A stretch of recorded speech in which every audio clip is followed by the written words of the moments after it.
Good to see you. Good to see you too. So we say good morning for you, huh? Sort of just noon now. Oh, really? We just had daylight saving time starting on Sunday morning.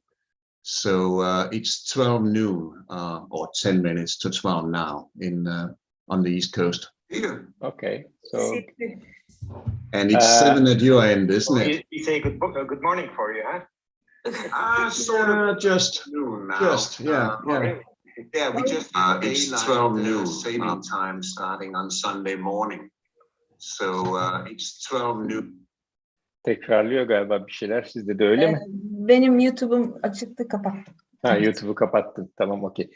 So, Professor Benson, I'm Ufuk Abacıoğlu. I'm going to moderate the session.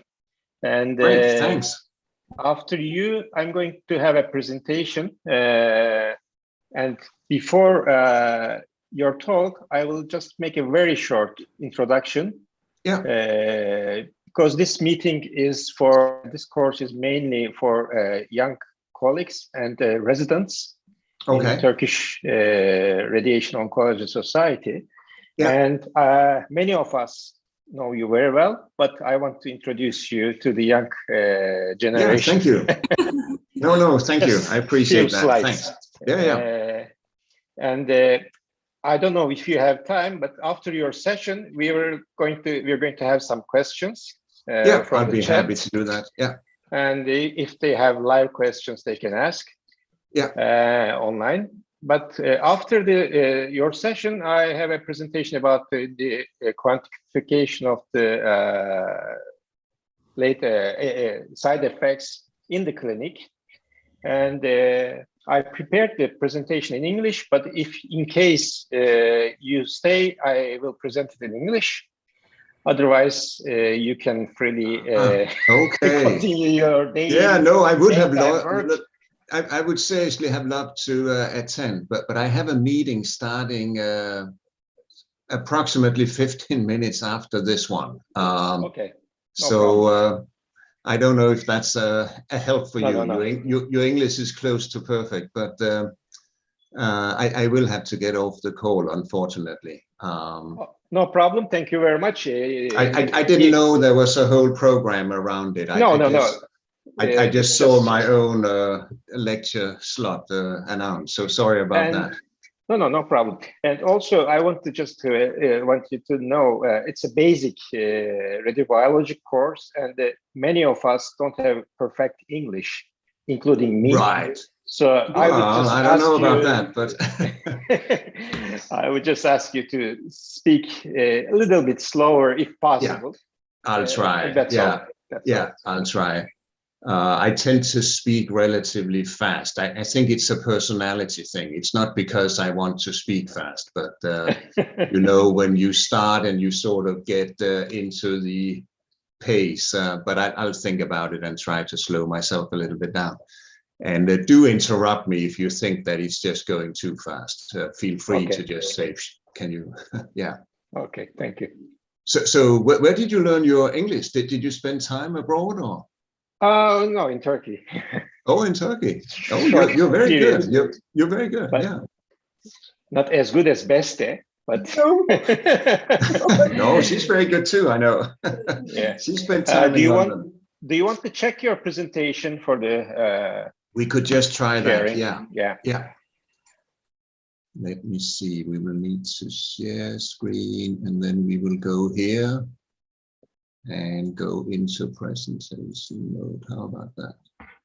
So now you should see my screen. Huh? Yes. Can you go a few slides further? Yeah. Great. Excellent. Okay. Perfect.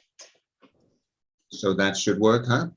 Yeah. And you want the screen share off when you start, or you don't mind? Yes. Can you? Because I have a few slides. Okay. I'll stop sharing, and then. No, that's great. Thanks. Then we can switch it back on. And then I'm now going to share the my introduction slide. Yeah, sounds good.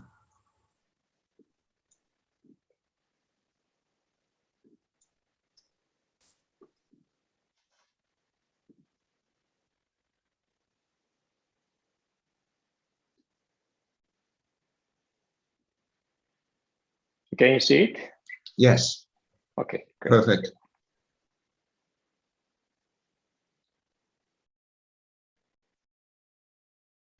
So I think we have a couple of minutes.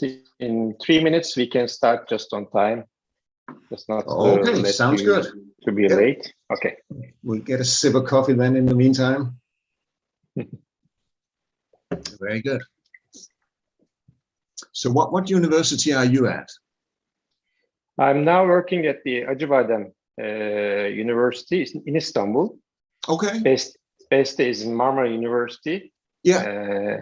Since the last millennium, she's Yeah. still in the same It sounds like a lot of years then, yeah.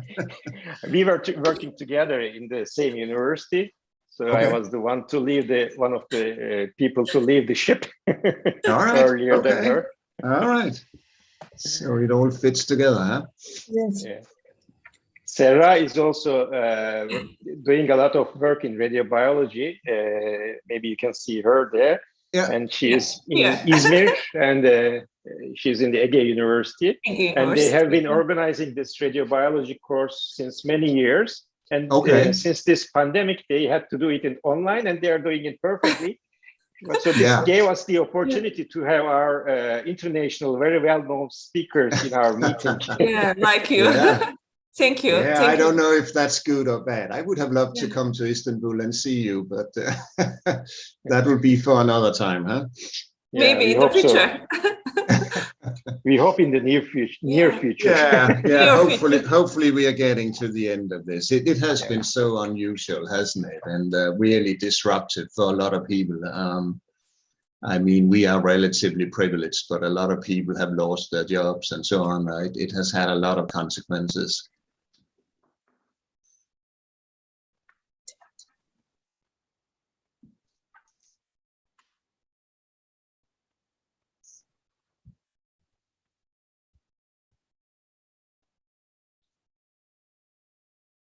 Beste senden başla onayını aldıktan sonra başlayabiliriz. Bir dakikamız var. Evet, şu anda YouTube'da da 100'ün üzerinde katılımcı görüyorum. Muhtemelen YouTube'dan bağlanıyorlar. Tahmin ediyorum. Gerçekten mi? 23 kişi görünüyor. Evet. İyi bir rakam. Actually, most of the audience are online from YouTube link, Professor Benson. The people I've seen here, yes. Okay.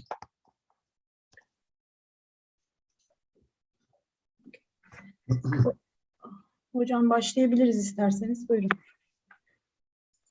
Evet, iyi akşamlar herkese. Türk Radyasyon Onkolojisi Derneği'nin düzenlediği radyobiyoloji, temel klinik radyobiyoloji kursuna hoş geldiniz. 9. haftasını düzenliyoruz. Bundan sonraki konuşmamızı İngilizce olarak devam ediyorum. Uluslararası oldukça tanınmış, bu konuda yıllarını vermiş bir hocamız bize lecturer olarak, konuşmacı olarak katkıda bulunacak. Okay, so welcome to the Turkish Radiation Oncology Society Radiobiology course. This is the 9th week, and we have a very distinguished speaker, lecturer for us. We are really very happy to have him with us. Without too much words, I will just move to the program. We have 2 talks today, and the first one will be given by Professor Soren Benson. He is now in the US, and he is going to talk us about the QUANTEC, the current concept and the future. And after his talk, I will give a talk about the clinical evaluation and the quantification of radiation injury. I just want to shortly give you some introduction about Professor Benson for those who are young and don't know him very well, but otherwise we know him very well. He has visited one of our national meetings before, and we had the chance to meet with him, and we had the chance to listen from him all the works, the interesting works and the current works he has been working on.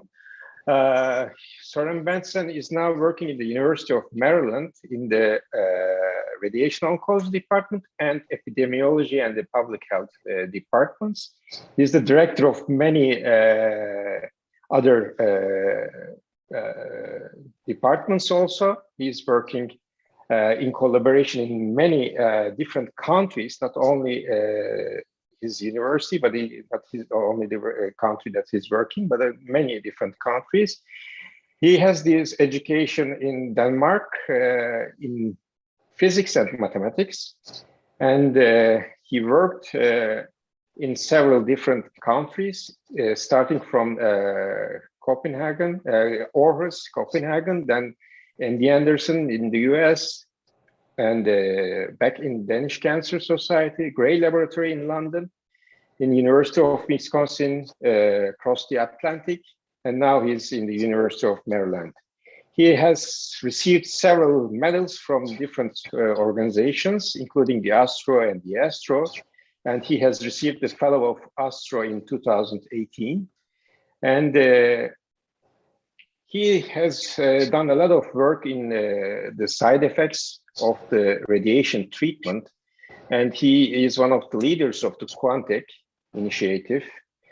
And he is also now working in the PENTEC as in the steering committee for the pediatric population. And he is participating in several trials. But also what I would recommend to our young colleagues to follow him in the Twitter, because he's quite active user, and he is doing a lot of comments in the current literatures that you are also following. So with this, I would just stop and give the words to him. Thank you very Benson, much. Please. Thank you very much. That was a great introduction. I obviously enjoyed everything you said. That was very kind. So thank you very much, and thank you for the invitation to give this lecture today. It's a great pleasure to be invited to your program in radiation biology. It's obviously a topic very close to my heart, and I'm very happy that you asked me to talk about QUANTEC. I'll give you a very brief introduction to what QUANTEC did and what it was, and I'll try to take that into where we are today. I'll also have to apologize. I didn't realize that Professor Başoglu would have a lecture after this one. I would have loved to attend that as well, but I do need to get off the call for a conflicting meeting. But I can hopefully take a few questions after the talk. So QUANTEC, the QUANTEC papers were published 12 years ago in the March issue of the Red Journal in 2010. And what it was basically a collection of 24 papers. I did check on PubMed that in the first 10 years after the publication, they had together been cited 5,700 times. So in that sense, it was a very influential collaboration. It was a volunteer network, QUANTEC. It consisted of a group of medical physicists and statisticians and clinicians, radiation oncologists, who had decided to try to give a comprehensive overview of the literature on normal tissue complication modeling at that point in time. So in the QUANTEC issue, you will find 16 papers on normal organ tolerance, using those volume metrics and trying to devise the best possible, at that time, tools for how to estimate constraints or how to decide what is a safe dose to a given organ at risk. It became quite influential also in the US. For a while, it was used by a lot of insurance companies. If you could get below the QUANTEC constraints delivering standard radiation therapy, the insurance company would pay for that. if you needed IMRT to meet the constraint, they would pay for IMRT. So in a way, Quantic had even more influence than we thought it would have when we worked on it. Now, Quantic came out of the evolution in radiotherapy planning and delivering technologies. It came during the period where the field had moved from 2D radiotherapy to 3D and later to IMRT and later again into potentially light ion beam therapy. And because of the change in how we planned and delivered radiation therapy, there was suddenly a need to be able to compare those plans with respect to the effects on normal tissues. The fact that we now delivered a lot of dose, but at a lower level of dose to many normal tissues around the target volume meant that we had to compare that kind of dose distribution with the more simple, often parallel opposing field techniques that we had been using historically. So if we put all of this on a timeline, the Amami paper was published in 1991, and that was essentially a collection of tolerance doses or constraints, if you liked. If you gave a given dose to a third of an organ, 2/3 of an organ, or the whole organ. And it was not entirely data-based. It was not based on empirical data to a large extent. It was more like a consensus among experts at the time who tried to come up with what reasonable dose constraints would be in these kind of settings. But the kind of scenario where you irradiate a third of an organ to a fairly uniform dose, or 2/3 of an organ to a fairly uniform dose, that's more like a traditional 3D dose plan, 3D conformal radiotherapy dose plan. With IMRT, we have often many fields, or we deliver part of the treatment using rotational delivery, and that creates this much more varied dose distribution throughout the normal tissues around the target volume. So the first patient was treated with IMRT at Baylor College of Medicine in 1994. A couple of years later, the first patient was treated with dynamic multi-lead collimators at Memorial Sloan Kettering. That happened in 1996. And in the early 2000s, we had a wide adoption of IMRT in departments throughout the world, not just in the US, but also in Europe and in many other continents throughout.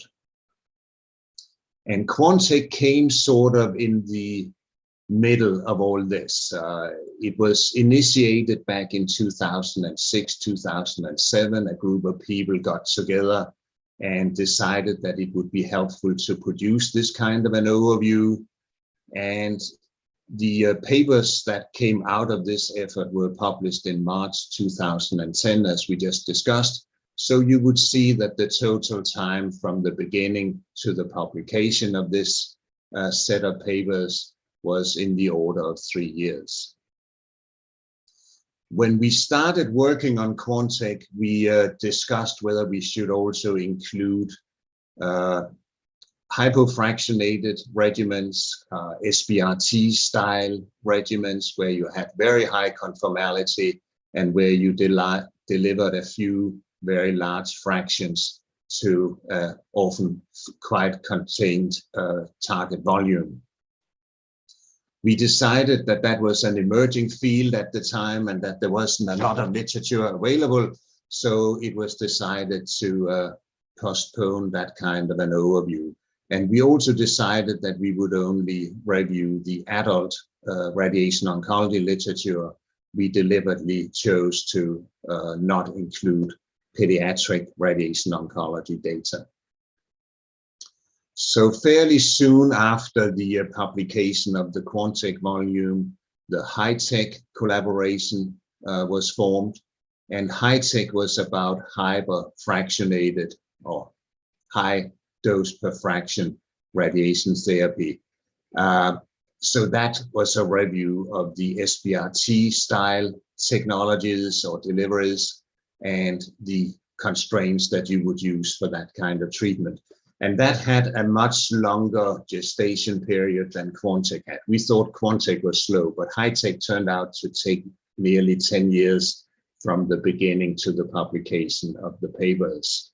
And then pretty much in parallel with the Hypertech effort, we started working on the BENTZEN collaboration. I was one of the founding members also of that collaboration.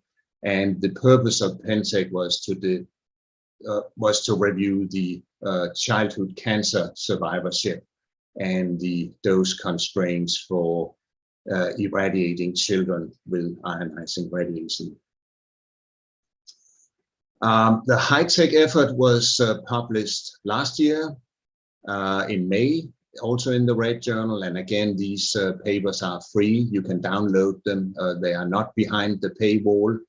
I won't cover Hypertech in great detail today, partly because of the time constraint, partly also because I think Hypertech was sort of overtaken by reality, if you know what I mean. Because during the period where the Hypertech reviews were ongoing, there was so much new data coming on board.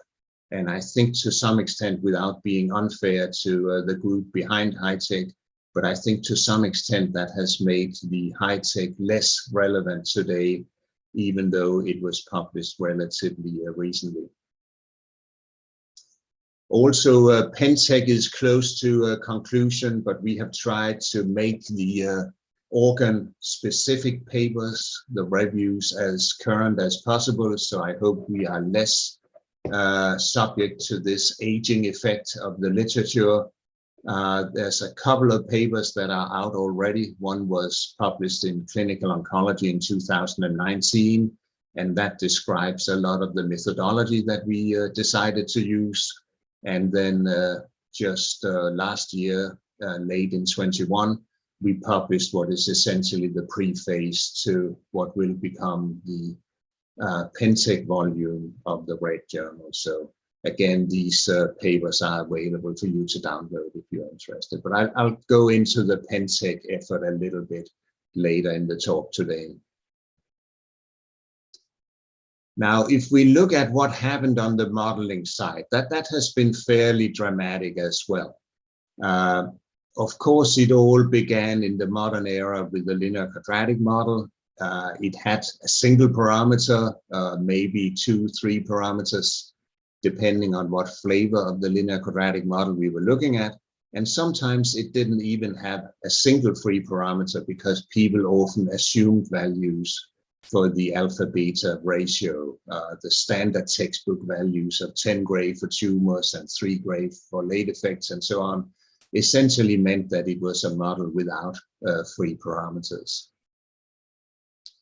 So the LQ model was widely adopted. It was first proposed back in the 40s. It got a renaissance in the 1980s, and it was widely adopted in the 1990s, and is still in use for adjusting for dose per fraction.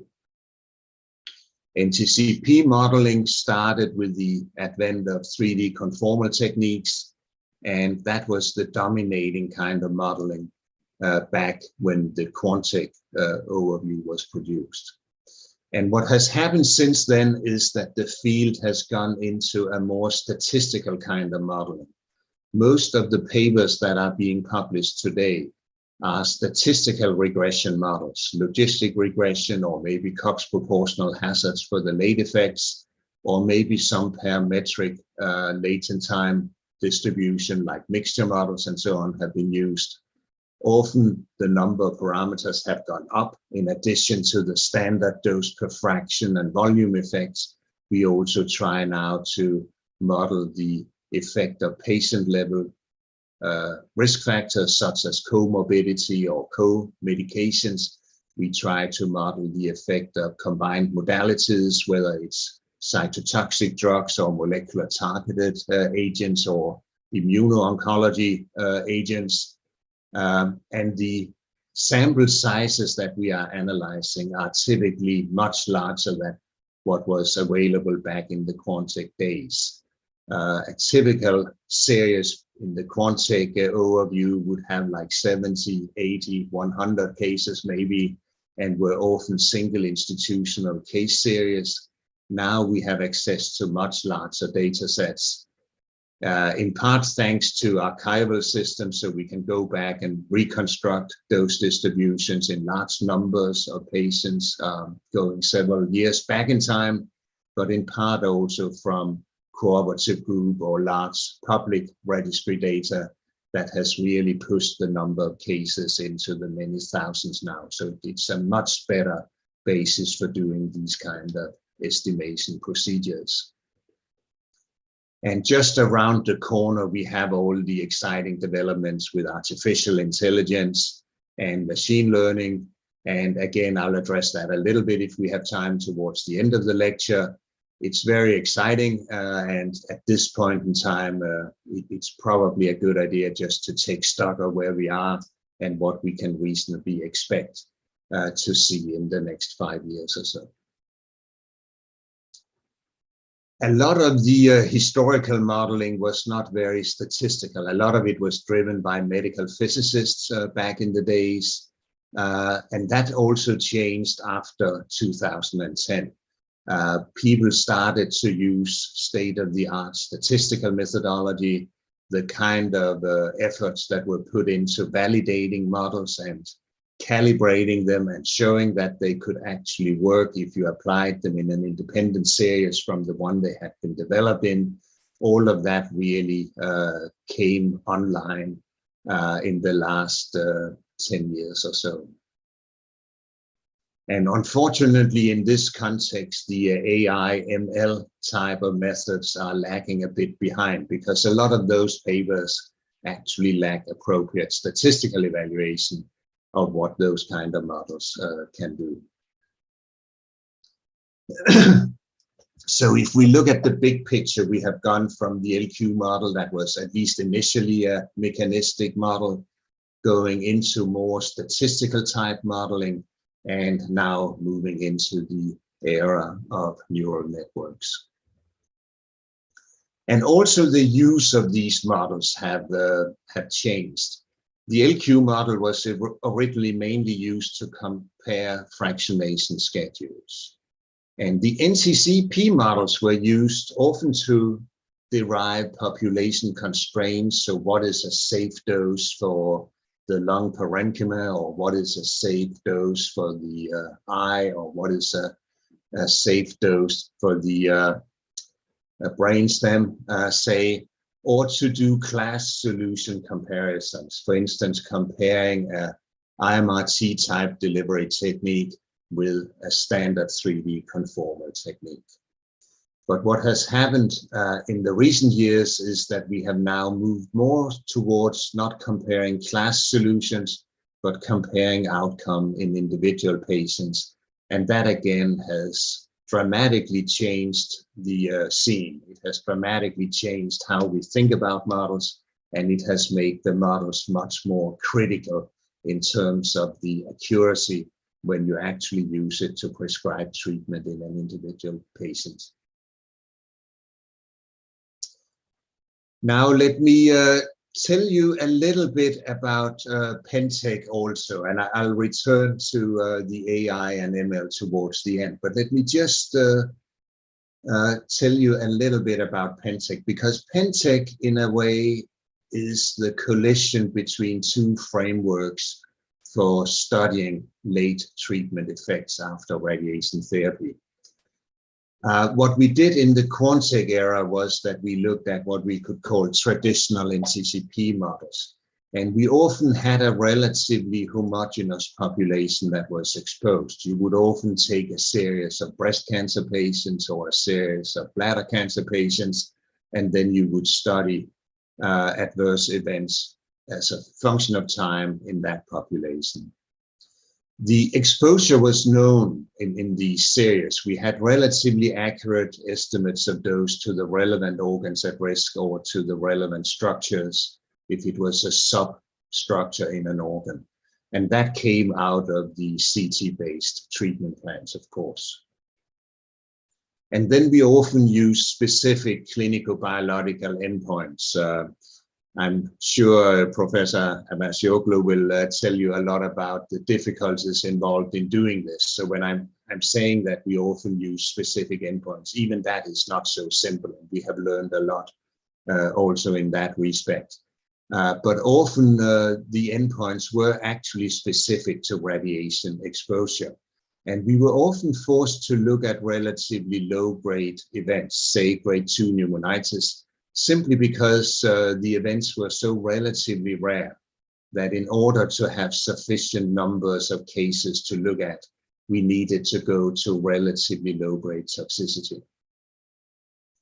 And then we used relatively simple mathematical dose-response functions, often characterized just by two parameters, a position parameter and a steepness parameter.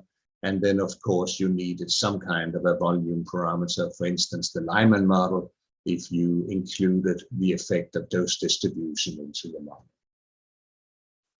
And this whole framework is so different from what we had in the pediatric literature. So one of the first challenges in BENTZEN was to meet what we used to do with what had happened already in the childhood cancer survivor population.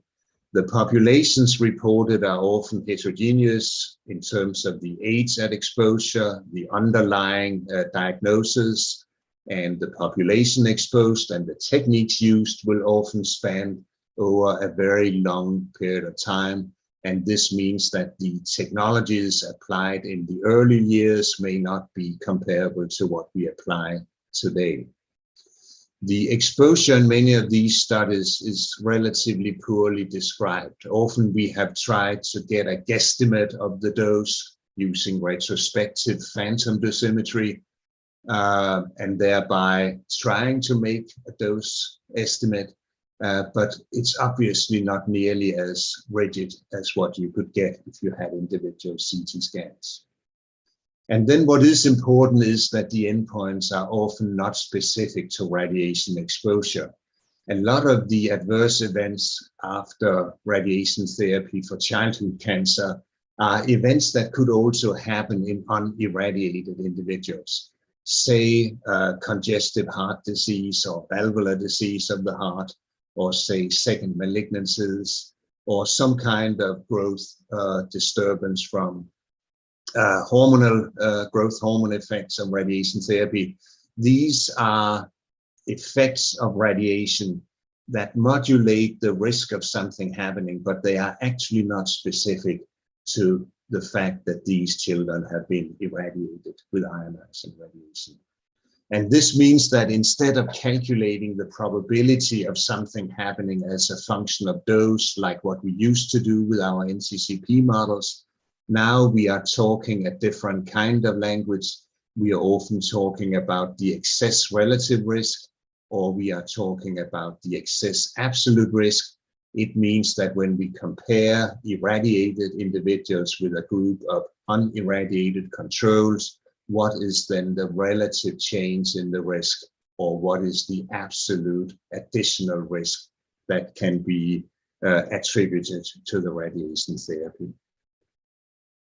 Now, I won't take you through all the definitions.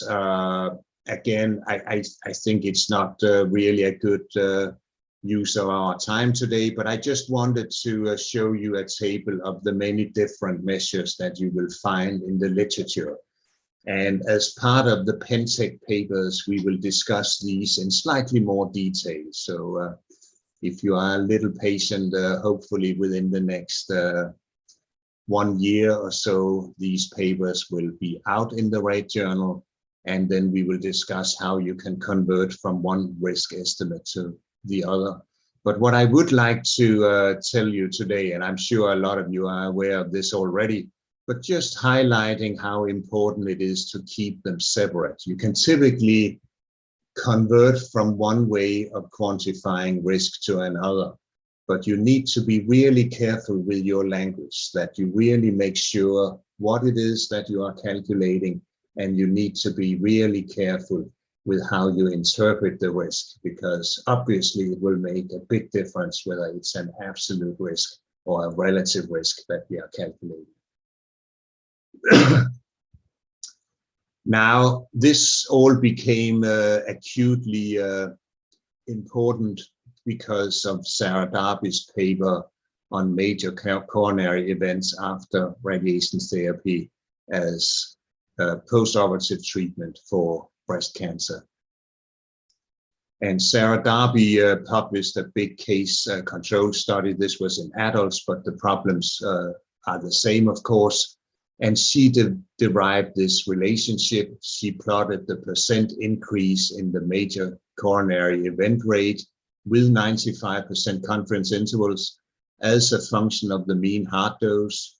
And then she could show that there was a dose response, and she could calculate the increase in risk per gray. And you may remember this number. It has become almost a famous number in radiation therapy, the 7.4% increase in risk per gray. But that, of course, is the excess relative risk. So the relative risk estimate, of course, looks more impressive than the absolute risk estimates. But it may also give a wrong impression of how dangerous the treatment is. And I think, again, when you inform patients or if you make decisions as to, say, compare two treatment plans, it's obviously very important not just to think about the relative risk, but also to consider the excess absolute risk that results from treatment. And let me just show you how that works. So these are some calculations that I did based on the modeling that's in the Sarah Darby's paper. Here on the x-axis, we have the mean heart dose in gray.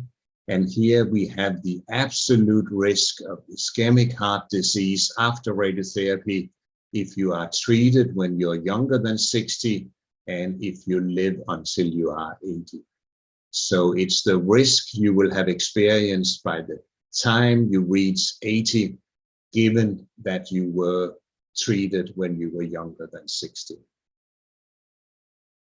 And you can see the absolute risk in patients who have no cardiac risk factors is very small. The absolute risk is very small.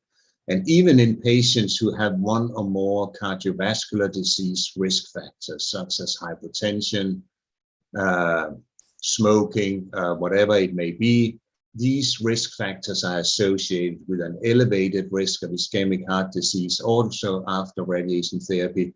But again, you can see this curve hardly gets much above the x-axis.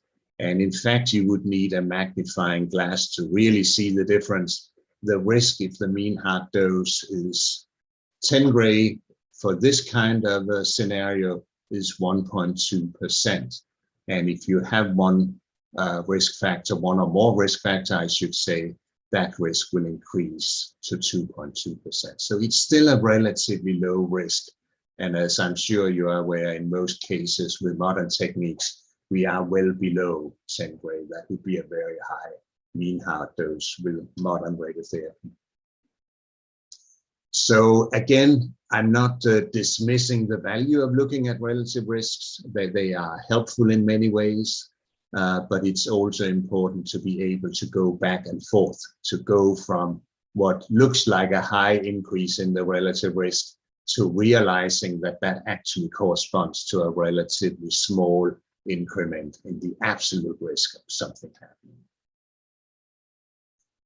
The other thing to be aware of is that because the risk at a given point in time will depend both on your age when you are exposed and the age after the follow-up period that you are considering. So it's both a question of the age at exposure and the attained age at the time when you estimate the effect of treatment. And let me just show you how this works. So these are women who are having post-operative radiotherapy after breast surgery. and this is the excess absolute risk of coronary events in a woman who was 40 when she was treated, 50, 60, and 70, and this is the excess absolute risk at 10 years of follow-up. So you can see for a 40-year-old, the risk after 10 years is much lower. Look at the units on the y-axis. This is a 1% risk. So the risk of having a coronary event, even after a fairly high mean heart dose in a 40-year-old, is very, very low. And it's relatively higher with increasing age, and it will be highest in this scenario if you are treated when you're 70 years old. So this is one way to think about the age at exposure effect. The other way, of course, is to say, yes, but hopefully a 40-year-old with a breast cancer will be cured for her breast cancer. And why not? She may go on and live until she's 80 years old. And then, of course, the age effect sort of turns around, because a 40-year-old will be exposed to the potential risks of having radiation therapy for a much larger part of her life than a 70-year-old. So you see how it's now upside down. We would say that a 40-year-old who is irradiated has a higher lifetime risk if she lives until she's 80 than a 50-year-old, higher than a 60-year-old, and higher than a 70-year-old. So you see how getting to the bottom of this, say you are informing a patient about what kind of risks she will be exposed to by having radiation therapy after breast cancer surgery. And you will have to be very careful how you present this in a young patient versus an old patient. For a 40-year-old, a 10-year time horizon may not be super relevant. For a 70-year-old, without being too cynical about it, a 10-year horizon is maybe a fairly good horizon to be discussing. So again, it's a dynamic risk, and you have to be able to tell your patient about that as well. Now, let me just show you how we have now moved into trying to estimate these risks at the individual patient level. And this was just an article about biomathematics in one of the UK newspapers in 2019. This lady is a biomathematician, and she said that in a way also mathematicians and technology specialists should take the Hippocratic Oath. The point being that if we do algorithmic medicine, if you use deep learning neural network to prescribe treatment or to select patients for a given treatment, then that network in a way becomes part of the prescription, doesn't it? You may still have a medical doctor interpreting the output and informing the patient, but the algorithm itself becomes part of the chain of treatment prescription. So a lot of the quality control and a lot of the responsibility for checking algorithms and so on will lie with the mathematicians, and for good reasons. It will not typically lie with the medical doctors. They will still use their medical knowledge, of course, whether this is a reasonable prescription and or not, and that's still their responsibility. But of course, you cannot expect a medical doctor to go down and look whether a neural network is appropriately trained or not. Now, the two uses of these kind of estimates now. One is for selecting patients for proton therapy instead of photon therapy. This is often referred to as the Dutch model. It was a methodology promoted by Professor Langendijk in Groningen in the Netherlands. And that group has published a lot of very, very good modeling papers. I won't go through all the details of what they do, but in effect, what they do is that they do a plan comparison. They use models to estimate the normal tissue effects of a proton plan compared to a photon plan. And then they refer patients to proton therapy if the expected benefit from protons is sufficiently large.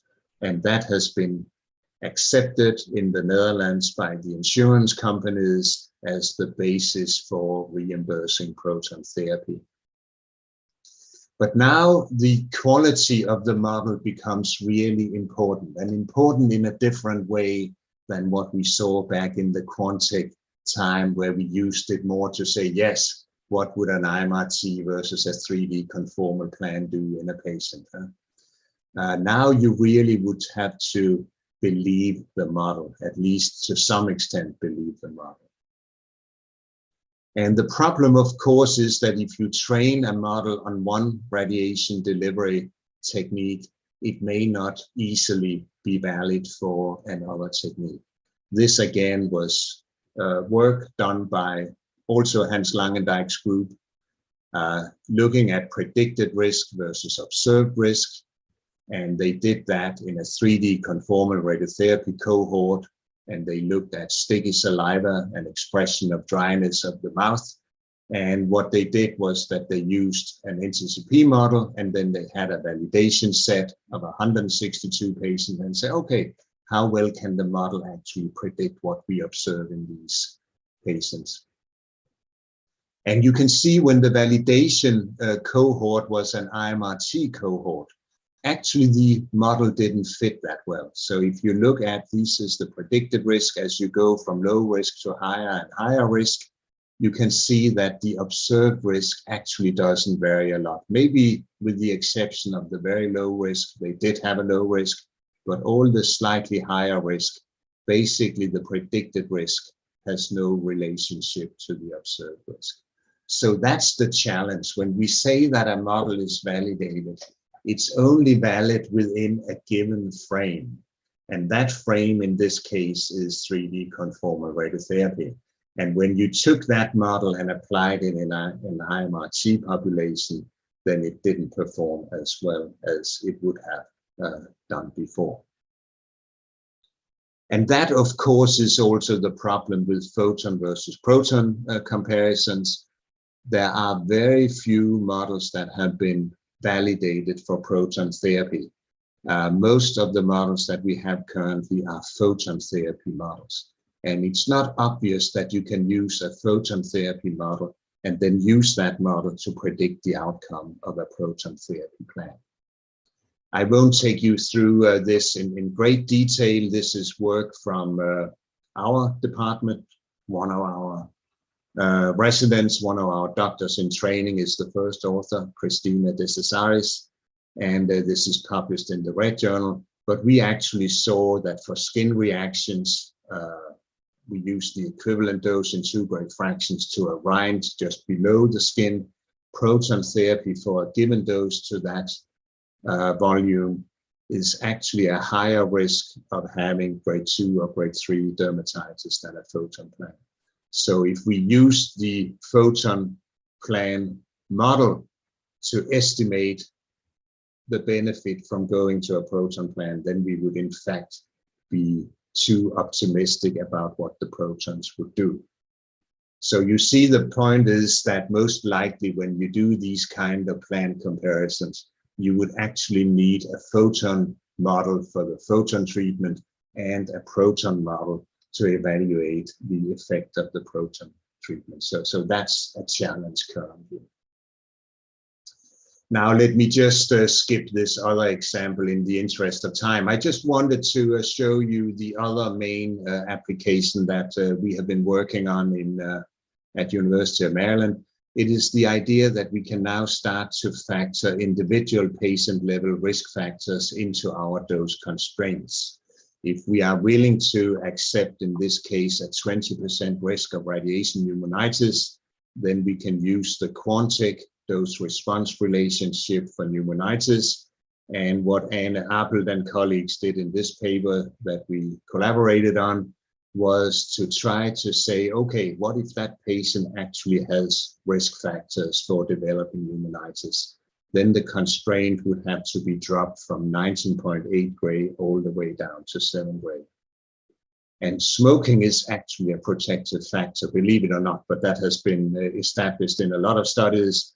and a smoker could actually have a higher constraint on the mean lung dose for the same risk of pneumonitis.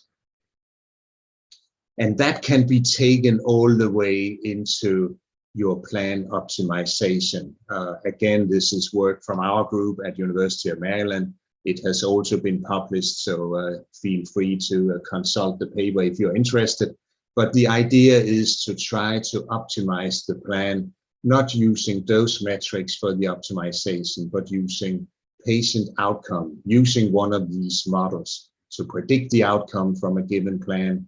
And then instead of optimizing doses, we try to optimize the outcome in an individual patient. So this is the mean heart dose if you don't have a risk factor versus if you have a risk factor.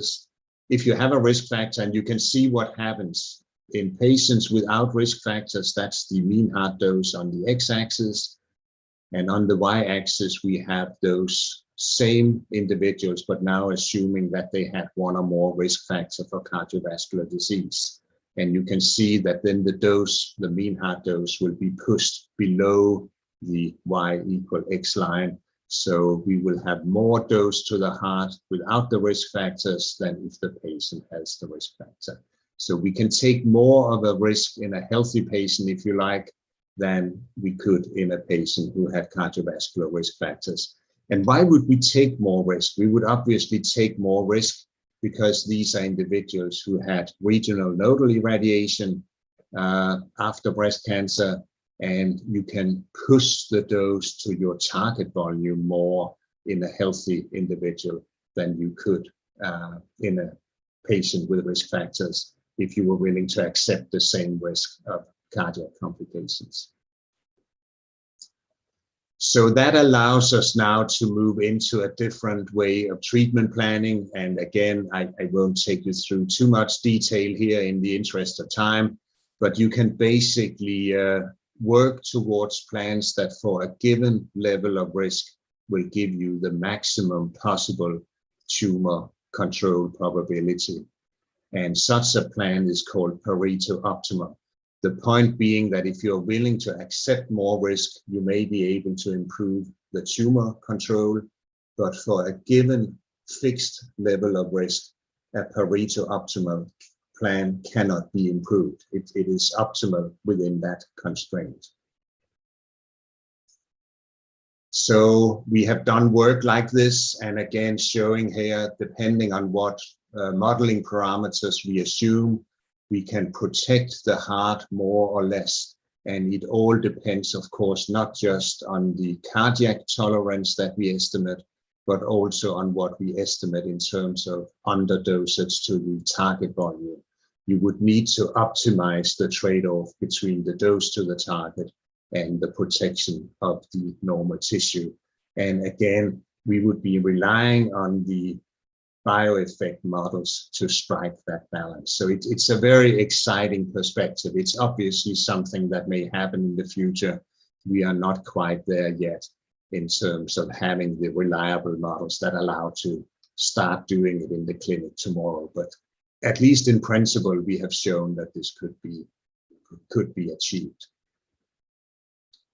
So from forward planning to inverse planning, IMRT is inverse planning basically, and then we propose that the next generation of treatment planning will be outcome optimization in this multi-objective optimization. So you will define what endpoints you want to constrain, and you will discuss with your patient and taking lots of different aspects into consideration, the age of the patient willingness to accept risk, and so on and so forth. And all of that will then point to what an optimal plan would look like. And we can factor these models directly into the optimizer. So it's not a two-step procedure. It will be the way to optimize your fluence profiles directly. Now, in the last 5 minutes, I just wanted to say a few words about the data science era that we are going into currently. And I know it's a little bit brief, but I just thought I would cover that perspective as well. It's all about artificial intelligence. It's all about all the exciting developments. It comes in many, many flavors: automated learning, machine learning, natural language processing, computer vision, robotics, and so on and so forth.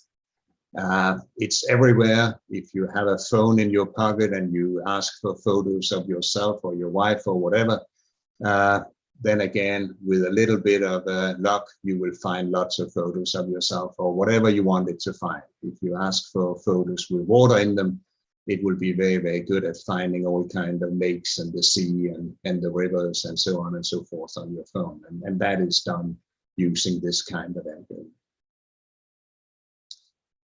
There are lots of processes in radiation oncology in the workflow that are completely suited for this kind of automation. So contouring, segmentation, planning, volume response estimation, staging, reading images, digital pathology, and of course, it also plays a role in the delivery in the treatment room. All of those processes can be automated. You will still need human observer intervention and auditing capabilities, but it will be tools that will considerably improve our efficiency in the future.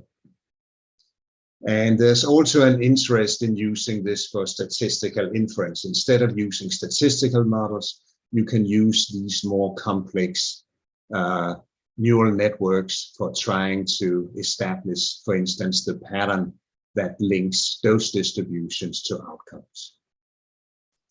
Now, if we look at those two applications, the automation is obvious. I mean, this is already happening, and I have no doubt that this will be a big impact on how we practice radiation oncology.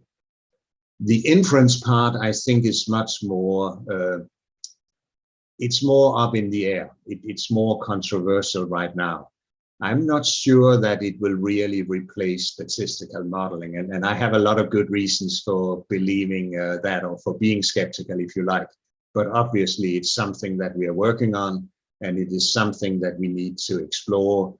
We need to show to what extent these kind of models are really useful, or if they are not as useful as more hypothesis-driven modeling that we have been doing up to now. And then, of course, we are beginning to have really large data sets, and they come from all kinds of databases. They come from electronic health records. They come from public records of hospitalization or the National Death Index. They come from wearable devices, smartphones, payer records like insurance companies, or if you have public health care, from public administrative records. They come from government agencies. They come from patients using patient portals and perhaps taking questionnaires online and so on and so forth. And some of these data sets are already here.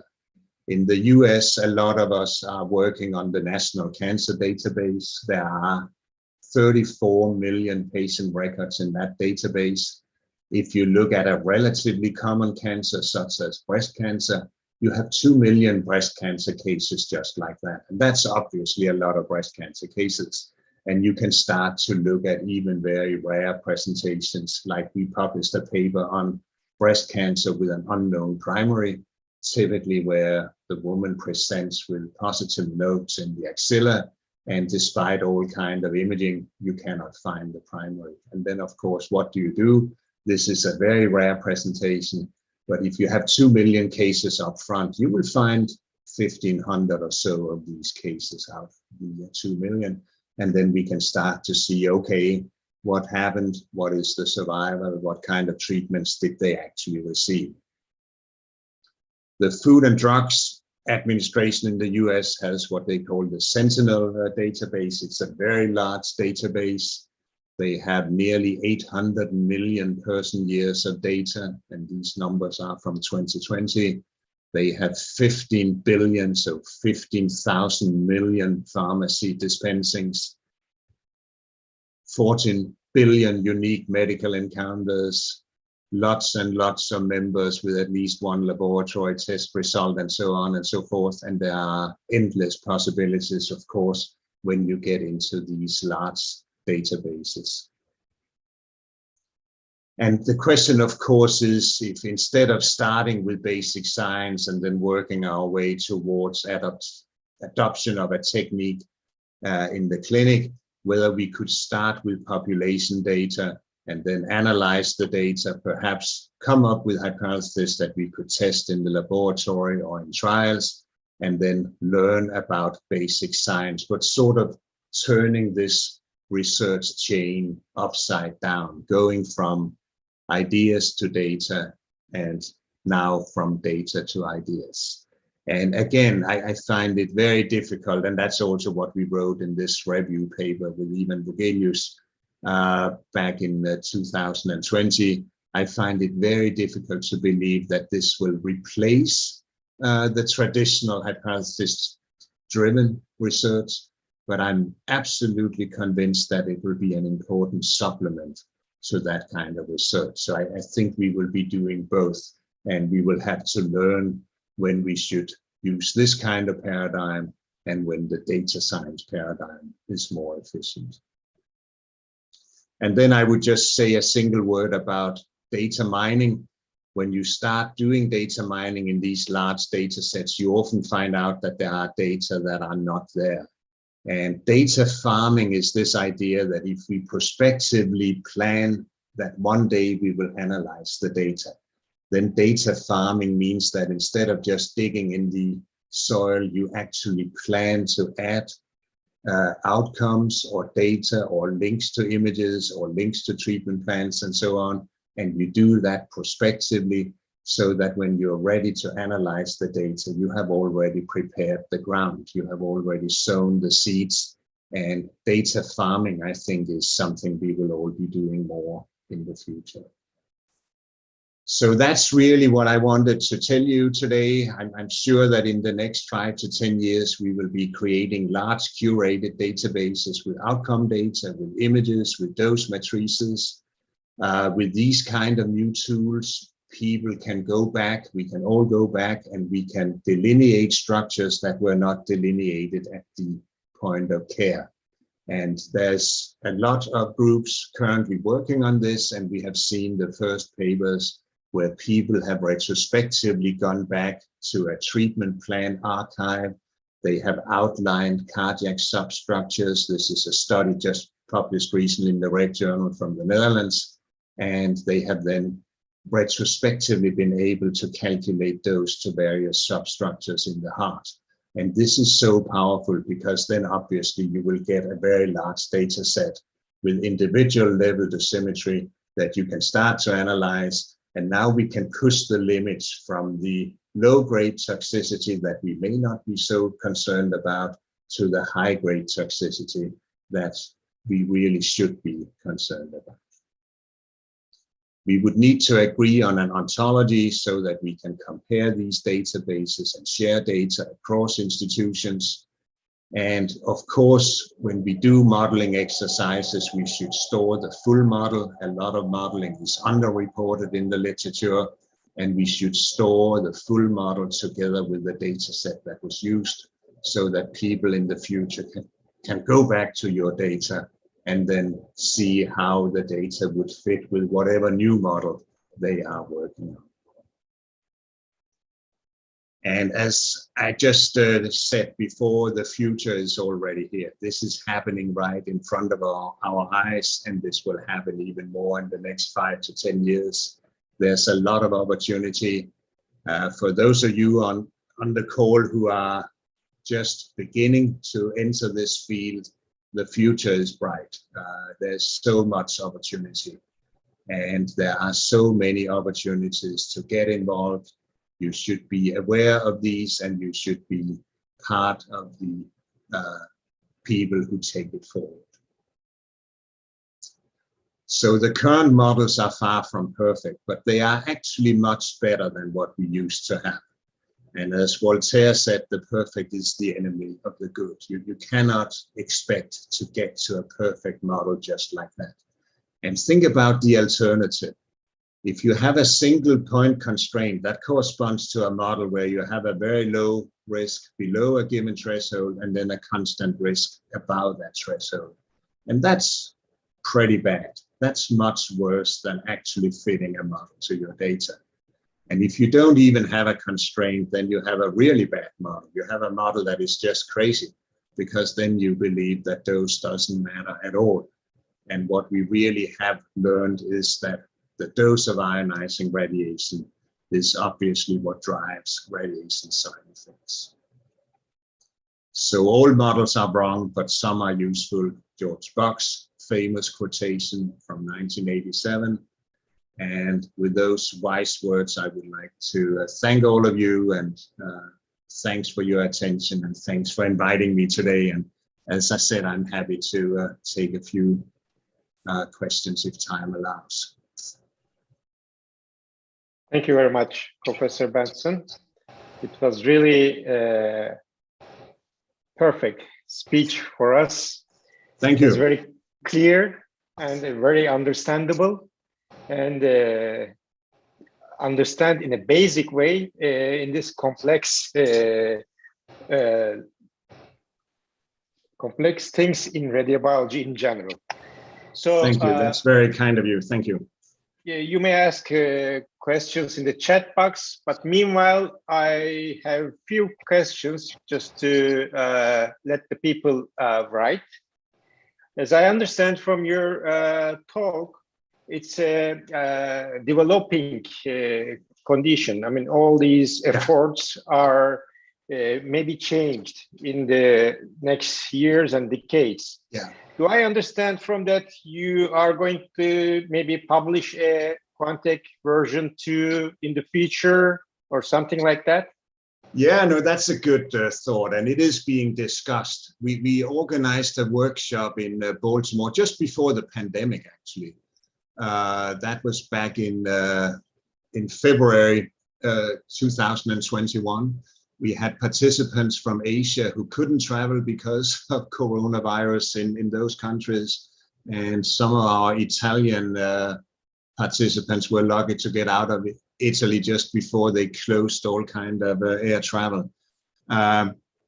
Yes, there is a plan to form a collaboration, an international consortium of modelers. We would like to have a repository of models that we would keep up to date, and where you could share data, and where you could have models that were live, in the sense that if you had a patient where you would like a risk estimate, you could go to that website and you could say, yes, this is a 45-year-old man with prostate cancer, and the plan is this and that, and the dose to the rectal wall or whatever is this and that. And with a little bit of luck, we hope to begin working on this. It has been a little bit under the radar because of the pandemic, but we hope to work on this seriously in the next year or so. A lot of the people who are involved in BENTZEN, of course, are also people who are interested in this QUANTEC 2, as we call it. But I think it will happen. And you're right, so much has happened since QUANTEC. If you read QUANTEC today, you would say, yeah, okay, but where is this study and where is that study? And that is healthy. That just shows, as you said, that the field is evolving, people are moving forward. We are beginning to see lots of good studies. We are seeing them also from Turkey, actually. There has been some very good normal tissue adverse event studies published at ESTRO meetings in the last few years. So definitely a lot of people are interested, and the more people who put effort into it, the more we will learn, and the better we will be doing. Okay, I see Dr. Gökhan Özyiğit, who is the chair of our society. I think he has a question. Hi. Actually, not a question. Hi, Professor Benson. I'm Gökhan Özyiğit from Ankara, from the capital city of Turkey. I really welcome to our radiobiology program, and also on behalf of our society, I would like to thank you for this marvelous lecture. Thank you. You're welcome. And also your presence in not face-to-face, but from the remote distance is a great pleasure and honor for us. I think before 20,000, yeah, you were in Izmir one of the Östra cores. That's true. Yes, that's true. Were you there?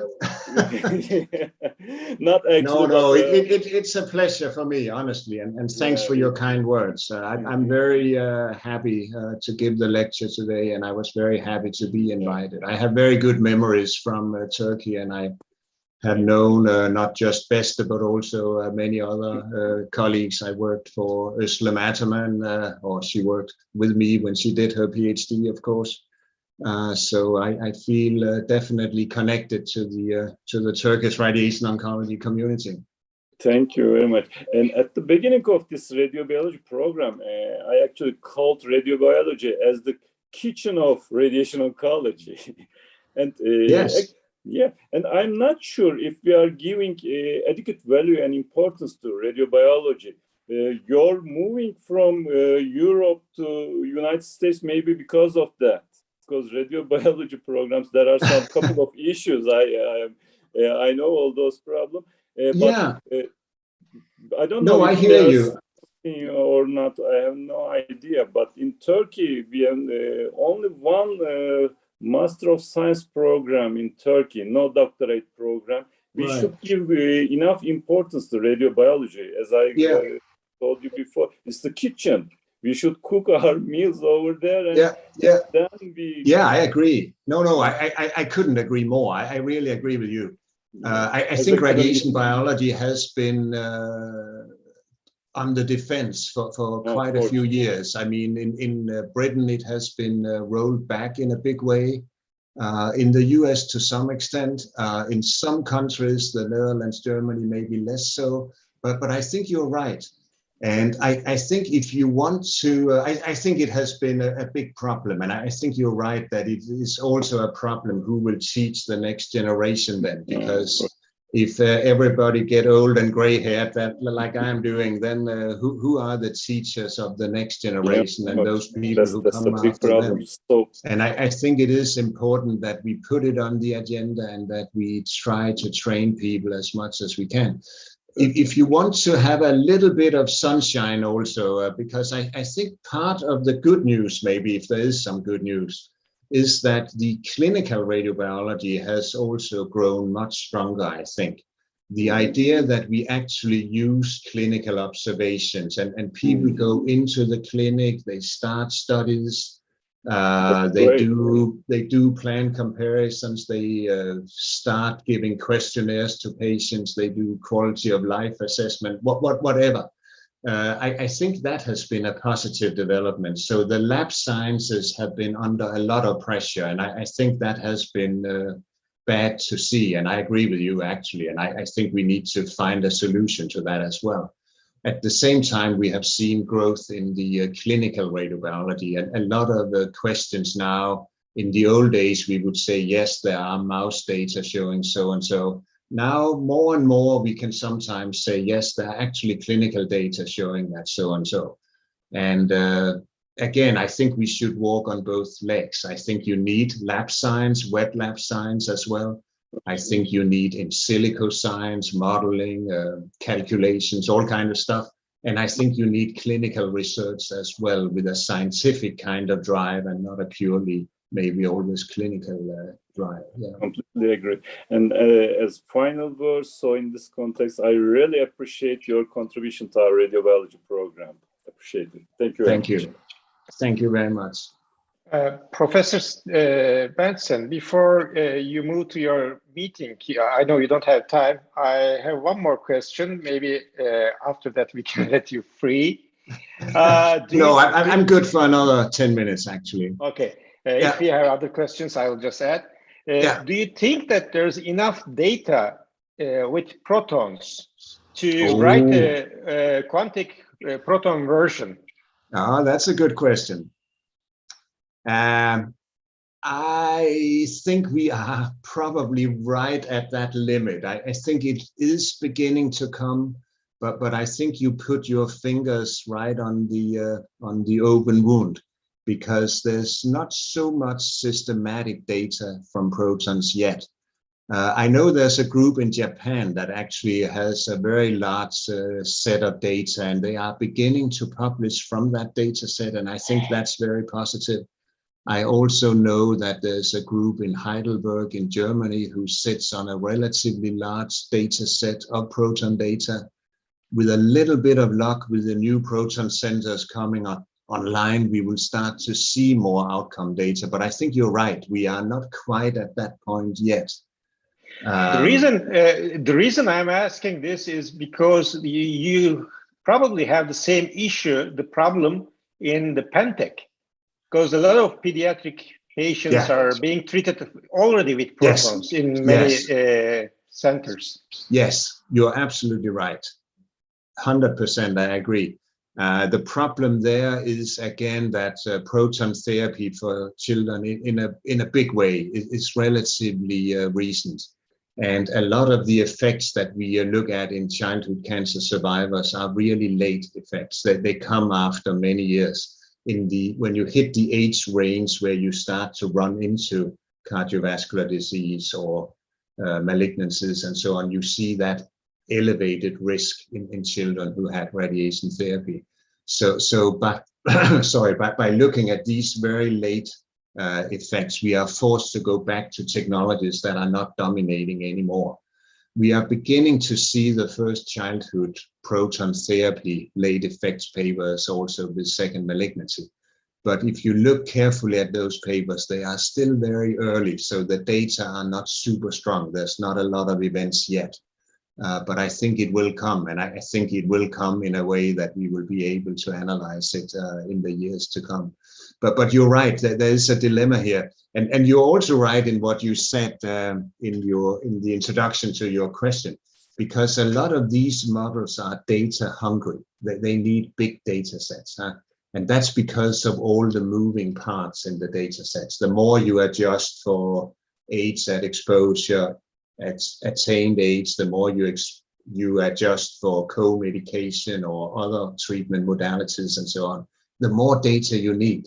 Each time you put a new parameter into your model, you need more data to be able to estimate the effect of that parameter.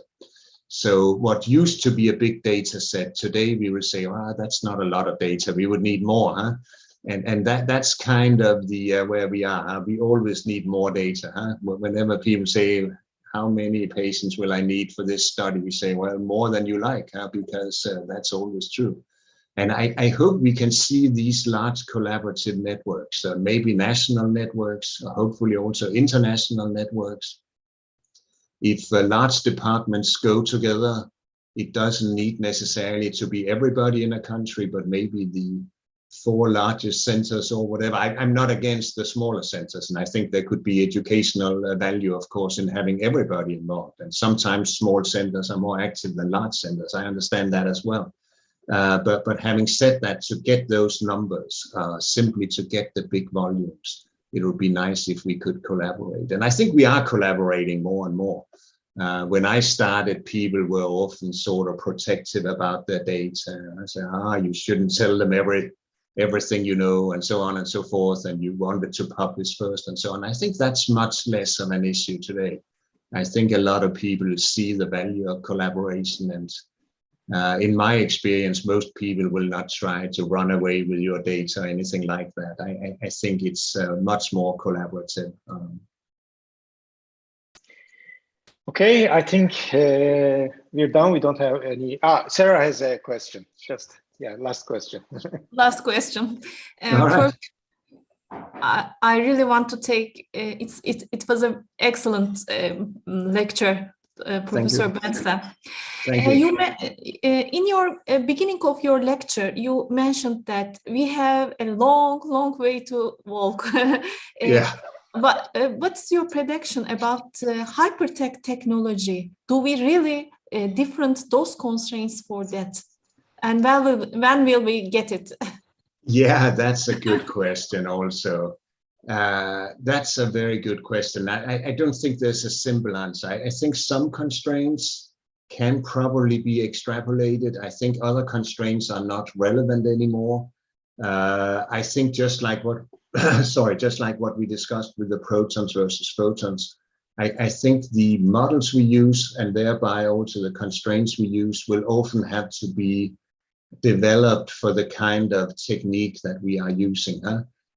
This is what somebody like Professor Timmerman in the US has seen very clearly, because when he started with these SBRT treatments, a lot of people thought that he was just crazy, you know, he was taking a big risk for his patient. He said, no, we need to use the fact that we don't know the constraints, and then we need to build up that knowledge. I know that some of the groups in Japan, they have treated carbon ion therapy the same way. Instead of saying, yeah, we need the RBE and then we need to convert the dose and then we need to calculate dose constraints, they say, yeah, but why don't we treat it as a completely new drug? We don't really know what it will do. And then you can do like a phase 1 trial that you would do in medical oncology, and you can say, yes, we start at a low dose, then we increase the dose, and then we increase the dose. Yeah. So I think, again, you put your finger on it. I mean, some constraints I think is convertible, and at least it can give you a starting point. And then again, I hope we will be able to refine those as we go along. And the way to do that is to systematically record, follow your patient, record what you do, and see the consequence really. But I think, as I said, and I'm not trying to be overly optimistic, but I think we are in a good spot. I think there's a new generation of people coming into the field. I know I sound old now, but in a way I am old. And that new generation, they are well trained, they want to contribute, they are interested in science, and I'm very optimistic. I think we will move forward. We have moved forward in the last 20 years. I'm sure we will move even more forward in the next 20 years. And it will be fun to see that happening and hopefully be playing a small part of it. I think we're not going to let you. We have 2 questions from the chat, if you can see. One is perhaps geriatric normal tissue effects in the clinic analysis. QUANTEC is also necessary as geriatric patients are being treated more and more. Do you agree on this? Do we need any special quantification for the elderly people? I think that's also a good point. And I think, again, the simple answer, I'm pretty sure, is yes. I think in the geriatric scenario, again, you have so many typically comorbidities. We know certain types of medication could interfere. Just like we have a pediatric PENTEC, we may have actually a geriatric version of QUANTEC. I agree. I think that is an issue. And with the aging of the population, 80-year-olds is the most rapidly expanding segment in the US population. And I'm sure that's true in many other populations as well. So we are seeing patients that are often more frail, often more challenged in various ways. And I'm sure we need to find ways of taking that into consideration as well. What is happening now, and I think, again, that is the right way forward, is that we are beginning to see trials that are specifically designed to be conducted in elderly individuals. Traditionally, a lot of medical oncology trials have excluded elderly patients. Some radiation oncology trials have been less restrictive, but most have had some kind of an age limit. But I think that will have to change. And the next question is, shortly, I can say, are we overprotective for the spinal cord dose constraints, like 50 gray, 45 gray? Yeah, I think probably we are. That would be my take, just based on the data side of things. I think the other thing that we haven't discussed in the lecture today, maybe you will discuss it in your lecture, but you have to take some risk, huh? You have to treat the patient in front of you.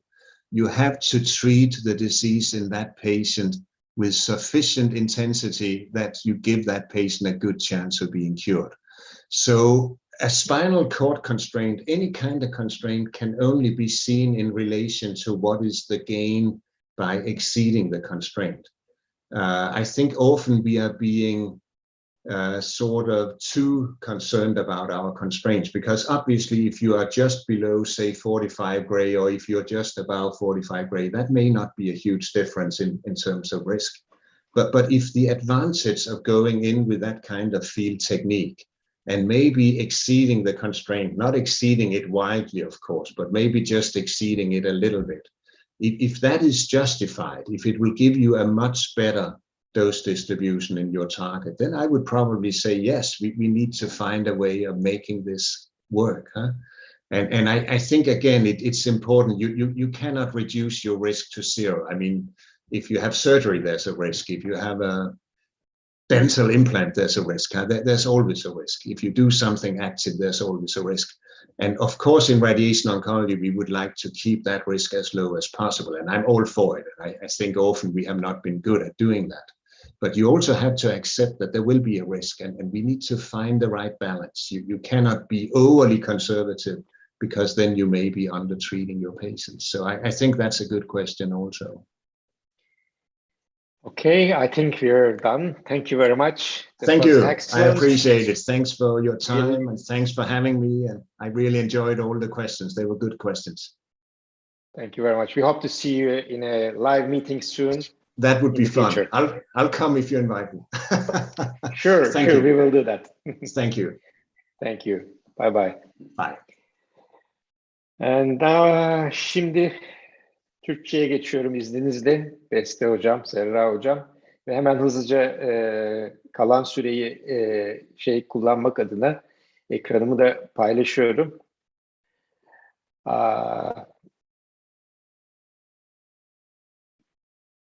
Çok özür dilerim. Şimdi öbür taraftan açayım ben. End of.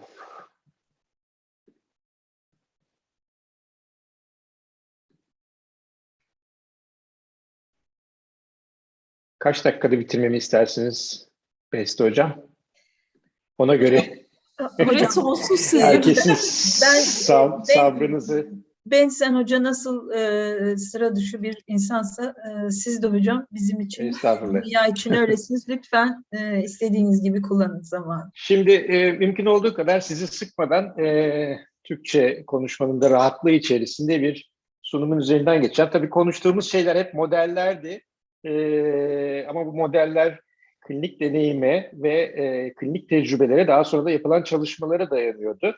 Şimdi bunun gerçek hayattaki karşılığı, yani kliniğe geldik ve radyasyon hasarıyla karşılaşıyoruz. Hasar tabii ne kadar doğru bir şey bilmiyorum ama belki radyasyon yan etkisi demek lazım.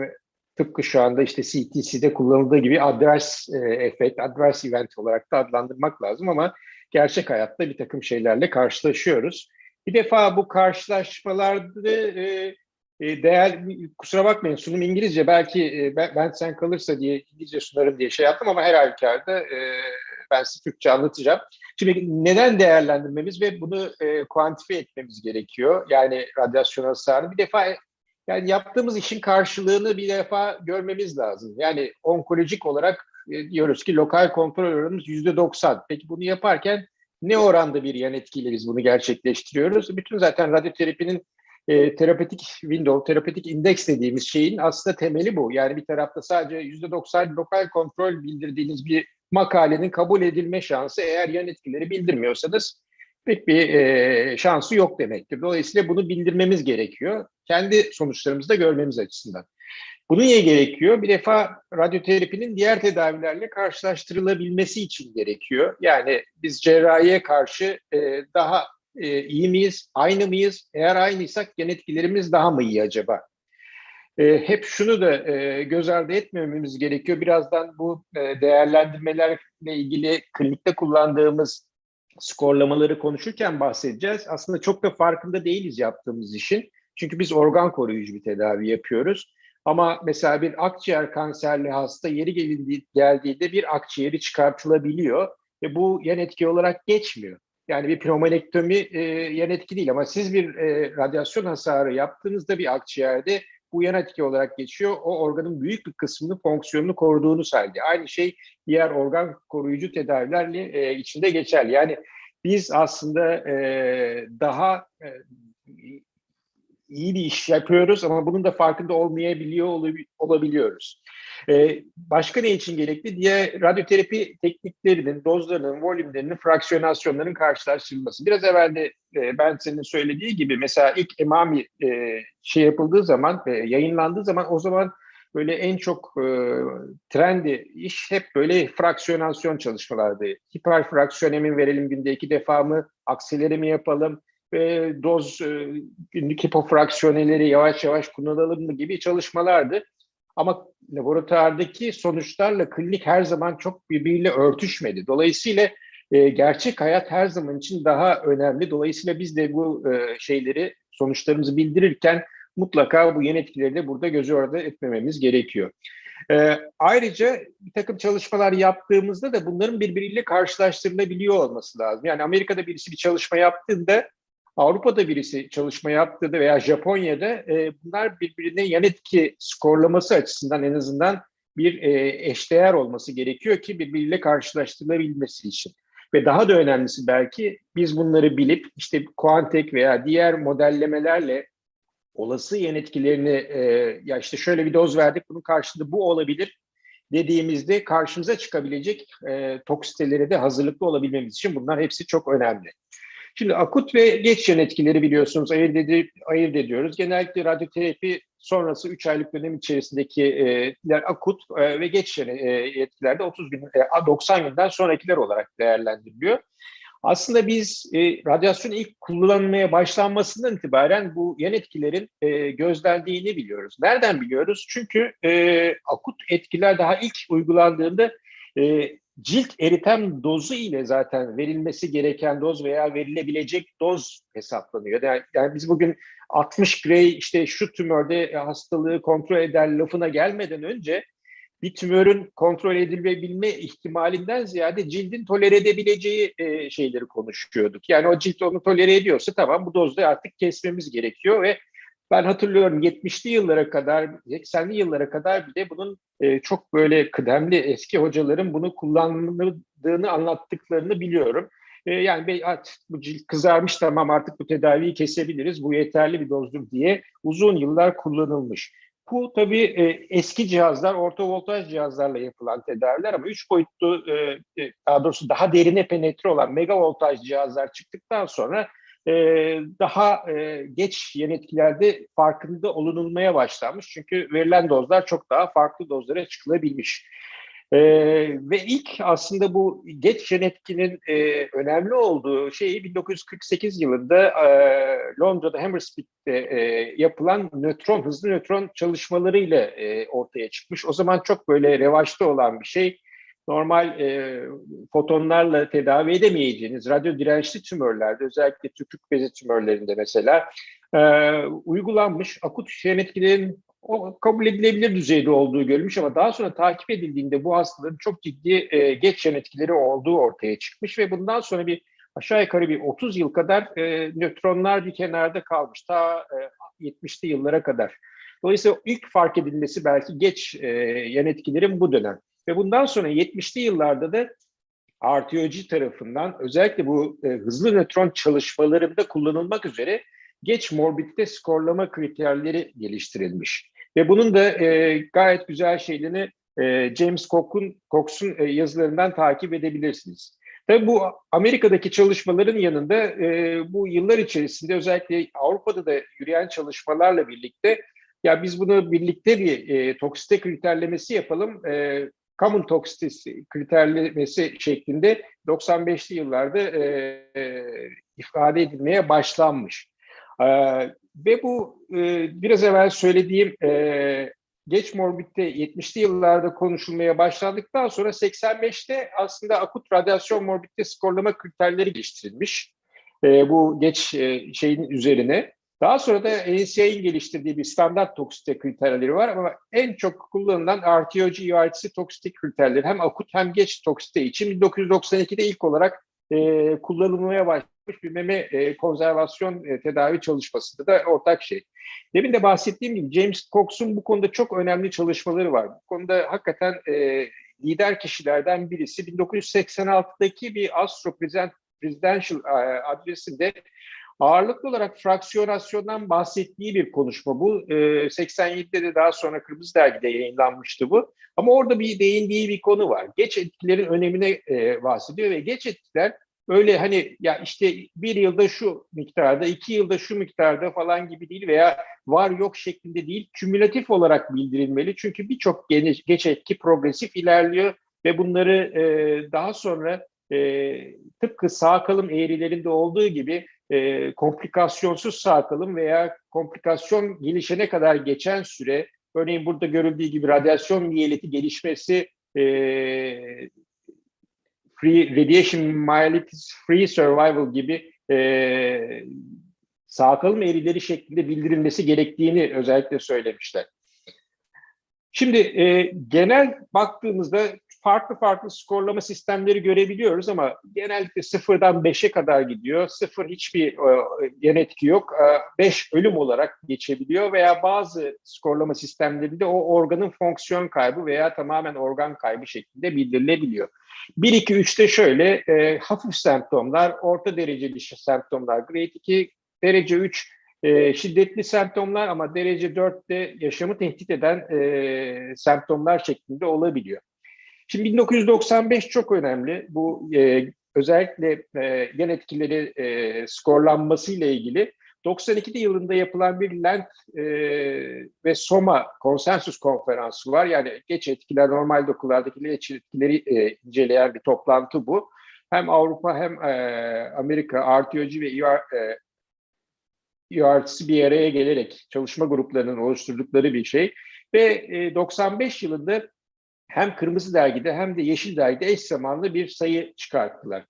Burada LENT skorlama sistemi ve SOMA skorlama sistemi anlatıldı. Tabii burada bizim RTOG, ERT'si skorlamaya ilaveten bir takım şeylere ihtiyacımız olduğu için bunlar konuldu. Nedir bu SOMA skorlaması? İşte subjektif dediğimiz hasta tarafından ifade edilen şikayetlerin skorlanması, objektif olarak bunun değerlendirilmesi, bulgularla birlikte hasta üzerinde doktorun tespit ettiği bulgularla, management dediğimizde SOMA'nın M'si, burada buna karşı yapılan işlemler, örneğin bir IV medikasyon yapıldıysa bu derece 4'e kadar çıkabiliyor bir mesela nöbet durumunda. Ve analitik değerlendirme, daha ileri tetkiklerle bunun değerlendirilmesi ve bunların her time point, her zamanda da bildirilmesi. Örneğin bir şikayet veya bulgu derece 1 başlayabilir ama bu derece 2'ye geçtiğinde ayrı bir skorlama yapılabilir. Yani birçok şeyi göz önünde bulundurulan çok detaylı bir çalışmaydı bu. O dönemde aynı sayıda yayınlanan bu yazıda da James Cox'un şeyinde aynı zamanda bu ERT, RTOG skorlaması da bildirdi. Bu yıllarca kullanılmış olan RTOG, ERT skorlaması. Burada gördüğünüz gibi cilt, mukoz membranlar, göz, kulak gibi çok basit organ tanımları var ve her birinin işte olabilecek radyoterapiye bağlı yan etkileri bildiriliyordu. Bunlar daha basit, daha nispeten kullanılabilir skorlama sistemleriydi. Burada görüyorsunuz erken ve geç yan etki skorları. Bundan sonraki de şu 2 sayfada, 2 slaytta da geç yan etkiler. Bütün yani radyoterapi süresince sanki olabilecek yan etkiler bu kadar sınırlı ama böyle değil. Dolayısıyla o LENT ve SOMA'nın hakikaten çok işe yarayabileceği ve bunun da prospektif olarak birçok çalışmada kullanılması önerildi, tavsiye edildi. Ama aynı derginin, mesela Kırmızı Dergi'de makalelere baktığınızda ya bunun tamam güzel ama acaba biz bunu gerçekleştirebilir miyiz? Bunun yaygın kullanımını yapabilir miyiz diye eleştiren yazılar bile vardı. Şöyle bir tarihçe yine üzerinden geçersek bugüne nasıl geldik? Aslında bu 95 bizim bu RTOG, ERTC bir araya gelip oluşturduğu bu toksite kriterlerine common toksite kriterleri dendi. Tabii burada onkolojik tedavilerde yan etkiyi biz radyasyon onkologları olarak bildirmeye çok yıllar önce başladık ve bunu sistematik hale gelmiş hali aslında 95 milat diyebiliriz. Ama o dönemlerde daha şeyin adı yok. Yani mesela kemoterapi toksitesi veya cerrahi toksitesinin değerlendirilmesi. Bunlar yani bizim çok daha arkamızdan geliyorlar. Dolayısıyla bu ilk common toxicity kriterlerinin geliştirilmesi radyasyon onkologları tarafından gerçekleştirildi. Erken ve geç genetik toksiteler olarak ayrılmıştı. Kemoterapi toksitelerinin bu CTC'ye eklenmesi versiyon 2 ile 99 yılında gerçekleştirildi. Daha sonra versiyon 3'te bu toksitenin adı adverse event olarak değiştirildi. Neden? Çünkü bazen tedavi dışı sebeplerle olan bir takım rahatsızlıklar da bulunabiliyor. Bu hastaların takibinde kayda geçmesi gerekebiliyor. Onun için adverse event olarak değiştirildi ve çalışmalarda da bu şekilde kullanıldı. Daha sonra 4. versiyonda biraz daha detaylandırıldı. Biraz daha böyle subjektif kalan şeyler, muğlak olan şeyler netleştirildi ve en son şu anda 2017 versiyon 5 kullanılıyor. Bunda da MET-DRA denilen bir terminoloji harmonizasyonu çalışması var. Bunun amacı şu, mesela İngiltere'de tedavi edilen bir hastayla, İngilizce konuşulan bir ülkede hastanın tedavisinin, Japonya'da yapılan bir çalışmada aynı harmonizasyon içinde olması lazım. Yani gruplar arasında, ülkeler arasında dil farklılığı olması diye göz ardı edilmiş göz ardı edilmemesi gereken bir şey, terminolojinin birliğinin sağlanabilmesi ve bu da sağlandıktan sonra şu anda 5. versiyonu kullanılmakta. Tabii skorlama sistemlerinin de bir takım sıkıntılar var, yok değil. Çok detaylı olunca kullanım şeyi tabii ki zorlaşabiliyor, yaygınlığı zor olabiliyor. Ama yine de mesela baktığımızda iki hasta aynı şikayetle gelebiliyor. Nefes darlığı ve öksürükle gelebiliyor. Bir tanesi hafif bir grade 2 pulmoner toksite olarak adlandırılırken diğeri o skorlama sistemine baktığınızda ilaç verdiğiniz için derece 1 olarak da adlandırılabiliyor. Dolayısıyla bu hastalarda yani yapılan tedavilerin zamanı ve yapılan tedaviye bağlı olarak değişebileceği söz konusu. Bu da yine kafalarda soru işareti. Ben senin yine konuşmada bahsettiği benim hani daha sonra bahsedebileceğim şey, yani mesela beyin radyasyon nekrozu. Bizim eski şeylerimizde hep böyle var yok. Bakıyorsunuz dataya, bütün lokal kontrol bilgisi var. Ondan sonra radyasyon nekrozu 30 hastanın ikisinde gelişti, 3'ünde gelişti, 5'inde gelişti gibi rakamlar var. Yani bu aslında çok da bir kafada bir şey oluşturmuyor. Örneğin bu bir hasta nozofrenks kanserine tedavi olmuş ve bilateral temporal lob nekrozu gelişmiş ve yaygın ödemi olan bir hasta. Bu da bir radyasyon nekrozu. Bu tek fraksiyon SRS uygulanmış bir hasta. Ondan sonra hafif bir ödemi var. Daha ya asemptomatik ya çok az semptomu var. Bu da radyasyon nekrozu ve bunun seyri çok farklı olabiliyor. Bu da 3 yıldır radyasyon nekrozuyla yaşayan benim bildiğim kendi hastam, aldığı tedavilerle, işte antianjiyojenik tedavilerle neredeyse günlük hayatını hiçbir şekilde etkilemeyen bu kadar büyük bir radyasyon nekrozu var. Biz bunları klinik, radyolojik nasıl skorlayacağız? Hakikaten bir takım soru işaretleri var. QUANTEC bahsedildi. Pediatrik grupta mesela yakın zamanda Astro'da sunulan bu hasta grubunda nörokognitif ve beyin radyasyon nekrozunu Anita Mahaya'nın sunumundan ben burada koydum. Biliyorsunuz burada mesela CTC 5.0'a baktığımızda nasıl skorluyor? İşte grade 1 asemptomatik, hiçbir gelişim gerekmiyor. Grade 2 steroid gerekiyor. 3 şiddetli semptomları var, girişim gerekiyor artık neyse, yani cerrahi olabilir veya başka. 4 yaşam tehdit eden, 5 ölüm. Eski şeye bakıyorsunuz, RTOG EORT skorlamasını 3'e kadar ayırmış. Bundan sonrası yok. Yani eski dataları mesela bununla karşılaştırmanız mümkün değil. Yani bir harmonizasyon gerekiyor veya bunları eşdeğerleştirmeniz gerekiyor. Ve en kötüsü bunlar birçok şeyde yayına bakıyorsunuz bildirilmiyor bile. Yani radyasyon nekrozu var yok şeklinde geçiyor. Maya'nın da konuşmasında en büyük sıkıntılardan birisi, kendileri bu datayı oluştururken, QUANTEC datasını oluştururken sadece belki radyolojik bilgiler var. Çoğu hastada uniform olarak bildirilmemişler bu skorlamalar. Farklı zamanlarda bildirilmemiş. Demin bahsettiğim gibi mesela grade 1 daha sonra grade 2'ye progres olmuş, grade 3'e çıkmış. Hiç onlardan bahsedilmiyor. Ve ilk başlangıç skorları, mesela nörokognitif fonksiyonları, bunların baştan nasıldı bu çocukların, onlar da çok bilinmiyor. Hızlıca CTC 5'i şöyle bir göstereyim. 2017 web sayfasından rahatlıkla indirebilirsiniz. Burada derece 1, 2, 3, 4, 5 biraz evvel gösterdiğim gibi burada günlük yaşamı ne kadar etkiliyle ilgili, günlük yaşantıda aktivitesini ne kadar etkilediğiyle ilgili. Mesela eğer kendi yemeğini hazırlayabiliyorsa, markete gidip alışveriş yapabiliyorsa, o zaman bu grade 2. Bunu etkiliyorsa, daha doğrusu grade 2. Yani yapabiliyorsa grade 1, yapamıyorsa grade 2. 3'e geliyorsunuz, sadece kendi hazırladığı değil, başkasının hazırladığı yemeği yiyor, giyinebiliyor, edebiliyor. hani neredeyse Türk erkek popülasyonunun %90'ını falan oluşturuyor. Böyle bir grupsa o zaman derece 3 olarak adlandırılabiliyor. Yani diyeceğim o ki burada şiddet yine sübjektif bir şey. Çoğu kez hekimin değerlendirilmesiyle yapılan bir şey. Farklı bölgelere göre çok sayıda item var, farklı bölgeler, her birinin ayrı ayrı. Mesela oral mukozit için burada değerlendirme, bulantı, bu gastrointestinal bozukluklarla ilgili hem radyoterapi hem kemoterapi toksitelerinde bunu kullanabilirsiniz. Ama bakıyorsunuz mesela sadece bunun sınırı değil. Bizim çok sık karşılaştığımız oral mukozit. Yani problemleri anlatmaya çalışıyorum. Dünya Sağlık Örgütü'nün oral toksite skalasına bakıyorsunuz. Eritema ülser, ondan sonra yutma fonksiyonunun durumuna bakılıyor. Ondan sonra ve ülser mesela her şeyde gözüküyor.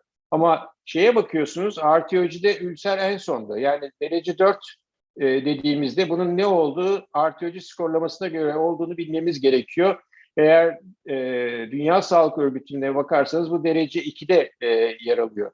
Aynı şey burada CTC'de farklı mesela işte PEK kullanımı var mı yok mu, ağrı var mı yok mu, ağrılı ülser varsa mesela hala grade 1'de geçiyor. Dolayısıyla yani bir homojenizasyon sağlamak hakikaten çok zor. Yıllar içerisinde farklı skorlamalar kullanılmış ama bir şey yapıyorsak baştan bunu belirlememiz lazım. Mesela bir klinik hep bunu kullansın veya bir çalışma yapıyorsak baştan sona bu kullanılsın diye bir skorlama yapmak gerekiyor. Tabii biraz evvel söyledim, bu klinisyenler tarafından değerlendirilen bir şey yapıyor, skorlanıyor ama bunun bir de yeni versiyonu Pro CTCA var. Bunda patient reported outcomes, yani hasta kendisi bunları değerlendiriyor. Örneğin bulantı varsa ne kadar sıklıkla bulantısı olduğunu kendisi belirtiyor. Ağrısı varsa şiddetini kendisi belirtiyor. Hasta tarafından doldurulan 124 tane başlık var. Bunu elektronik ortamda doldurabiliyor. Güzel yanı. Yani siz de buradan girip hastaya işte şu şeyleri doldurur musunuz diye belli aralıklarla mesela haftada bir doldurmasını söylediğinizde hasta kendi başına bunları girip aplikasyonları da var. Cep telefonundan da doldurabiliyor ve biraz evvel yine Sayın Bentzen'in de söylediği gibi muhteşem bir big data oluşabiliyor bunlarla birlikte. Bir de tabii bu skorlamayı yaparken bir başka şekilde de biz hastaların acaba bu yan etkilerine ne yapıyoruz, günlük hayatlarına ne kadar etkiliyoruz diye yapılan işlerden birisi de yaşam kalitesi anketleri. Bunlar da çok önemli. Bazen bizim o sorgulayamadığımız veya hastadan alamadığımız yan etkiyi bu yaşam kalitesi skorlama anketlerinden alabiliyoruz. Amerika'da kullanılan versiyon ağırlıklı olarak FACT iken burada mesela işte genel bir anket, 27 soruluk bir anket şeyi var. 38 genel versiyonu var. Ve esas belki her kanser için spesifik ve çok detaylı mesela pediatrik olarak yapılan var. Yani bir çalışma yapacak olduğunuzda aklınızda olsun ya böyle ben bir test çalışması yapacağım. Bunu işte neyle desteklesem acaba daha kaliteli bir çalışma olur dediğinizde ulaşabileceğiniz şeylerden birisi FACT. Diğeri de UARTS'ın yaşam kalitesi anketleri. Bunda da yeni bir QLQ-C30 dediğimiz bu ana questionnaire var. Onun dışında da bölgelere özel her bir kanser bölgesi için ayrı modüller var. Bunları da eklediğinizde o çalışmanın içerisinde hastaların yaşam kalitesi anketlerinde eklediğinizde hakikaten kaliteli bir veriye ulaşabiliyorsunuz. Evet, benim anlatacaklarım bu. Yine bir Hipokrat lafıyla devam edelim. Önce zarar vermeyelim bu kadar lafın üstüne.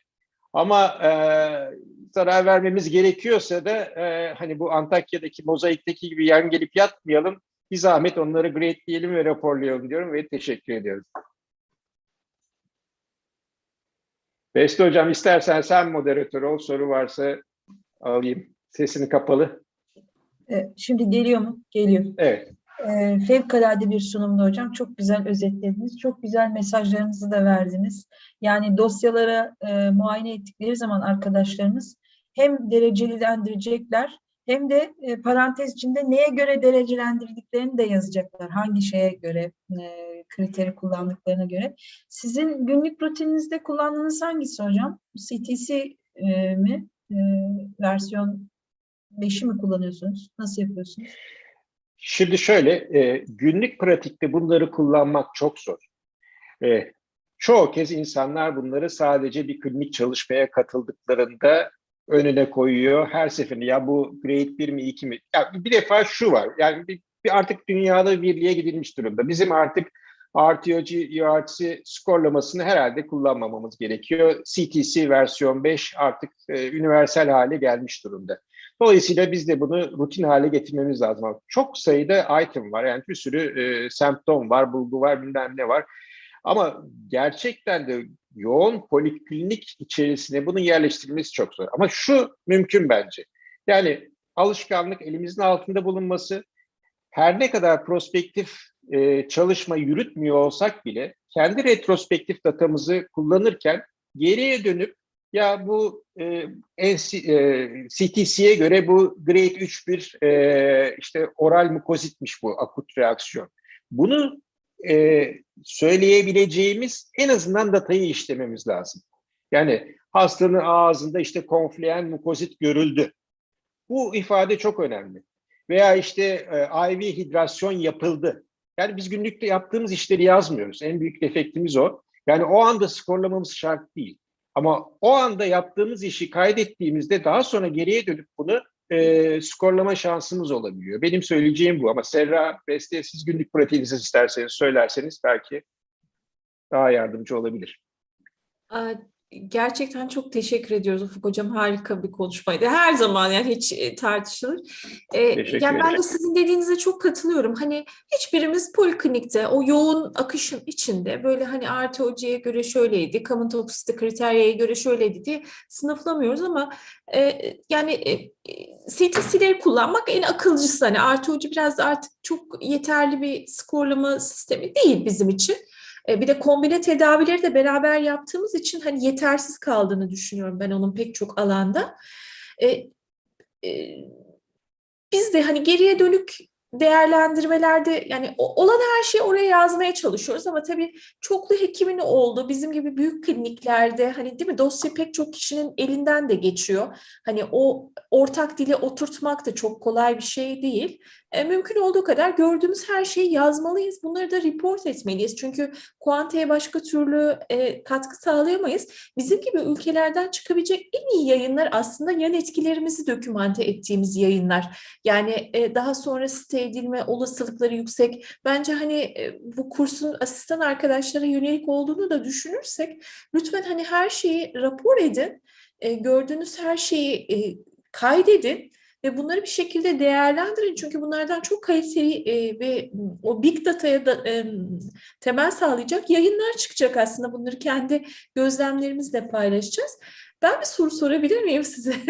Bilmiyorum sizin sorunuza cevap oldu mu ama bu hastanın kullandığı skorlama sistemlerini kullanıyor musunuz? Yani mesela o tip yani o URTC hayat kalitesi skorları yani hepimiz yaptık da hani onları değerlendirmek de çok iyi oluyor. O yani çok kolay olmuyor diye düşünüyorum ben. Sizin görüşünüz ne bu konuda? Yani, ya da peküpleri, kufexleri kullandınız mı? Tabii. Ya ERC, QRQ, C30 ve işte Brain modülünü yoğun bir şekilde kullandık. Özellikle ERC 22952 ve sonraki şeylerde. Onda şöyle bir şey oluyor. Yani bir defa Türkçe çevirileri valide edilmiş ama hala bizim toplum tarafından algılanması biraz zor olabiliyor. Bazen ben bile o çeviride ya burada hakikaten aslında ne demek istiyor falan gibisinden şüpheye düştüğüm oluyor. Yani şeyde de aynı şekilde üriner semptomlarla ilgili olan modülde de aynı şey geçerliydi. Ya benim kendi şeyimde birazcık böyle bir farklı kültürün hazırlamış olduğu için belki bir farklı bir şey var. Çok tabii bu zor bir iş. Yani her bir modülün sorusunun değerlendirilmesi, genel modülün değerlendirilmesi, hani o kısmı da apayrı bir zorluğu var. Zaten mutlaka bu konuda onların önerdiği guideline şeklinde, guideline'ları var. Nasıl bunu skorlayacaksınız? Peki hani her bir şeyin grubu var. İşte mesela diyelim ki işte nörokognitif fonksiyonlarla ilgili olan bir soru grubu var. bunun puanlaması, işte semptomlarla ilgili mesela artmışsa onlar, genel bir yaşam kalitesi skoru, bunların hepsinin ayrı ayrı anlamı var. Üzerinde iyi çalışmak gerekiyor. Bir de mutlaka bir istatistik desteği almak gerekiyor bunları bildirirken. Ama hasta tarafında şöyle bir şey de yaşıyoruz. Yani zaman ayırdığınız süre ne kadarsa ona göre de çok değişiyor. Yani hızlı bir şekilde yaptırdığınızda hasta hızlı geçiyor. Siz eşlik ettiğinizde, siz okuduğunuzda, yazdırdığınızda farklı olabiliyor. O kendisi doldurduğunda farklı olabiliyor. Dolayısıyla hani çok da böyle her zaman güvenilir olmayabiliyor. Özellikle biz bunu ben şeyde hatırlıyorum, prostat çalışmasında, SPRT çalışmasında, ya bir soruya bakıyorsun, işte bu ereksiyonla ilgili olan soruya verdiği cevapla öbür tarafta bunun işte psikoseksüel hayatıyla ilgili verdiği cevap birbiriyle tamamen ters. Çünkü hasta anlamamış o soruyu veya biz onu anlatamamışız. Yani o kültür farklılığı birazcık etkiliyor bunların gerçekten doğruluğunu. Tabii yani entelektüel şeyi geçiştiriyor gibi geliyor bana hastalar. Biraz hani siz de öyle hissediyor musunuz? Hani böyle hani çala kalem hani yapayım bitsin gibi hani o gönüllülük şeyi çok onu sağlamak çok kolay olmuyor gibi geliyor bana. Zaman ayırmak gerekiyor. Yani bununla ilgili ilgilenecek birisinin olması gerekiyor. Aynen, Ya bunu aynen. çalışma bazında bu işi yapacaksa bunu bir anket doldurmaya yeri geldiğinde yarım saat ayırması gerekiyor. Yani önden anketi bir anlatması gerekiyor. Nelere dikkat edeceğini, yeri geldiğinde soru sormasını, eğer ama herhangi bir fonksiyonda eksikliği yoksa hastanın kendisinin doldurmasını. Çünkü bir takım sorular oluyor. Yani mesela bir erkek hasta, bir kadın anket yapan kişi karşısında çekinerek bir takım şeyleri farklı da doldurabiliyor veya cevap verebiliyor.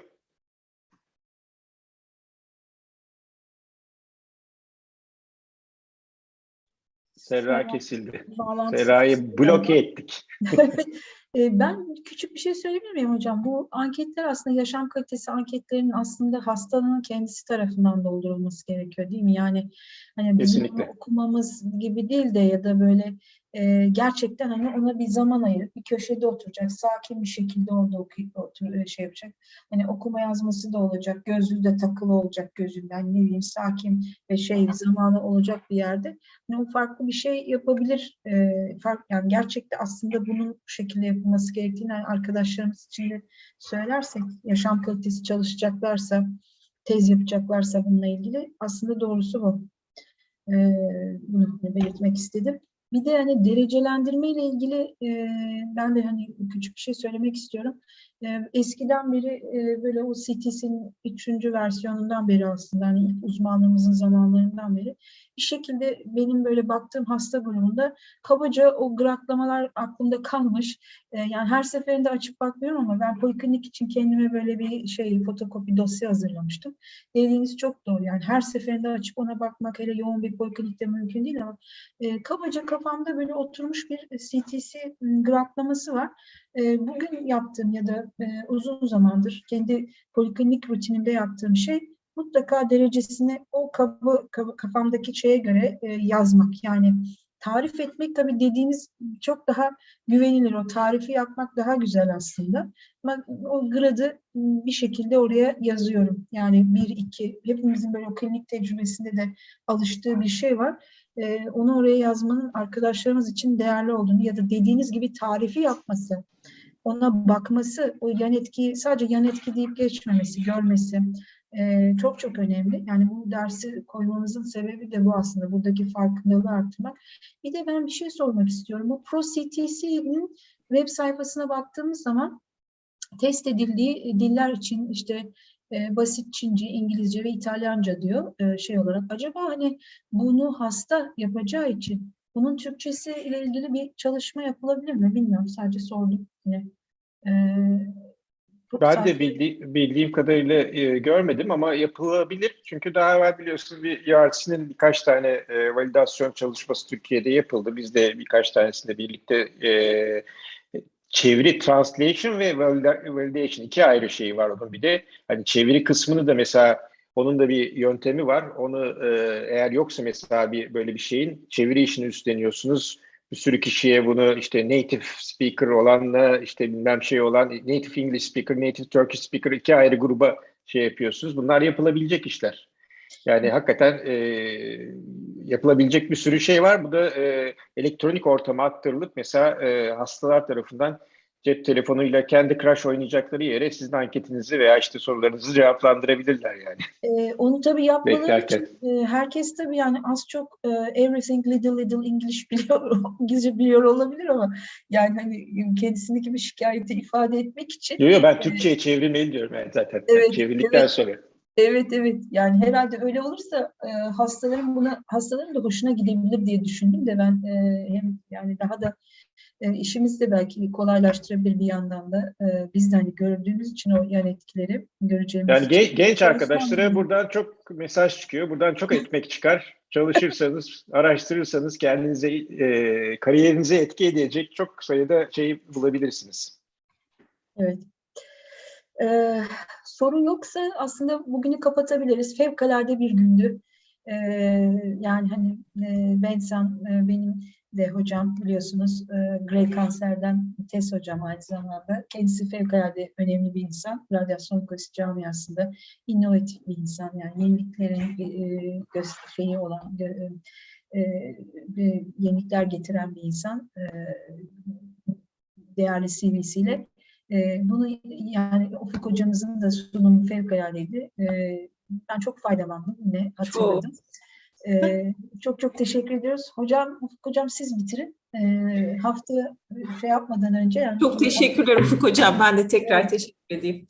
Evet, ben de son zaman iyi akşamlar diyeyim herkese. 10. haftaya herkesi bekleriz. Görüşmek üzere.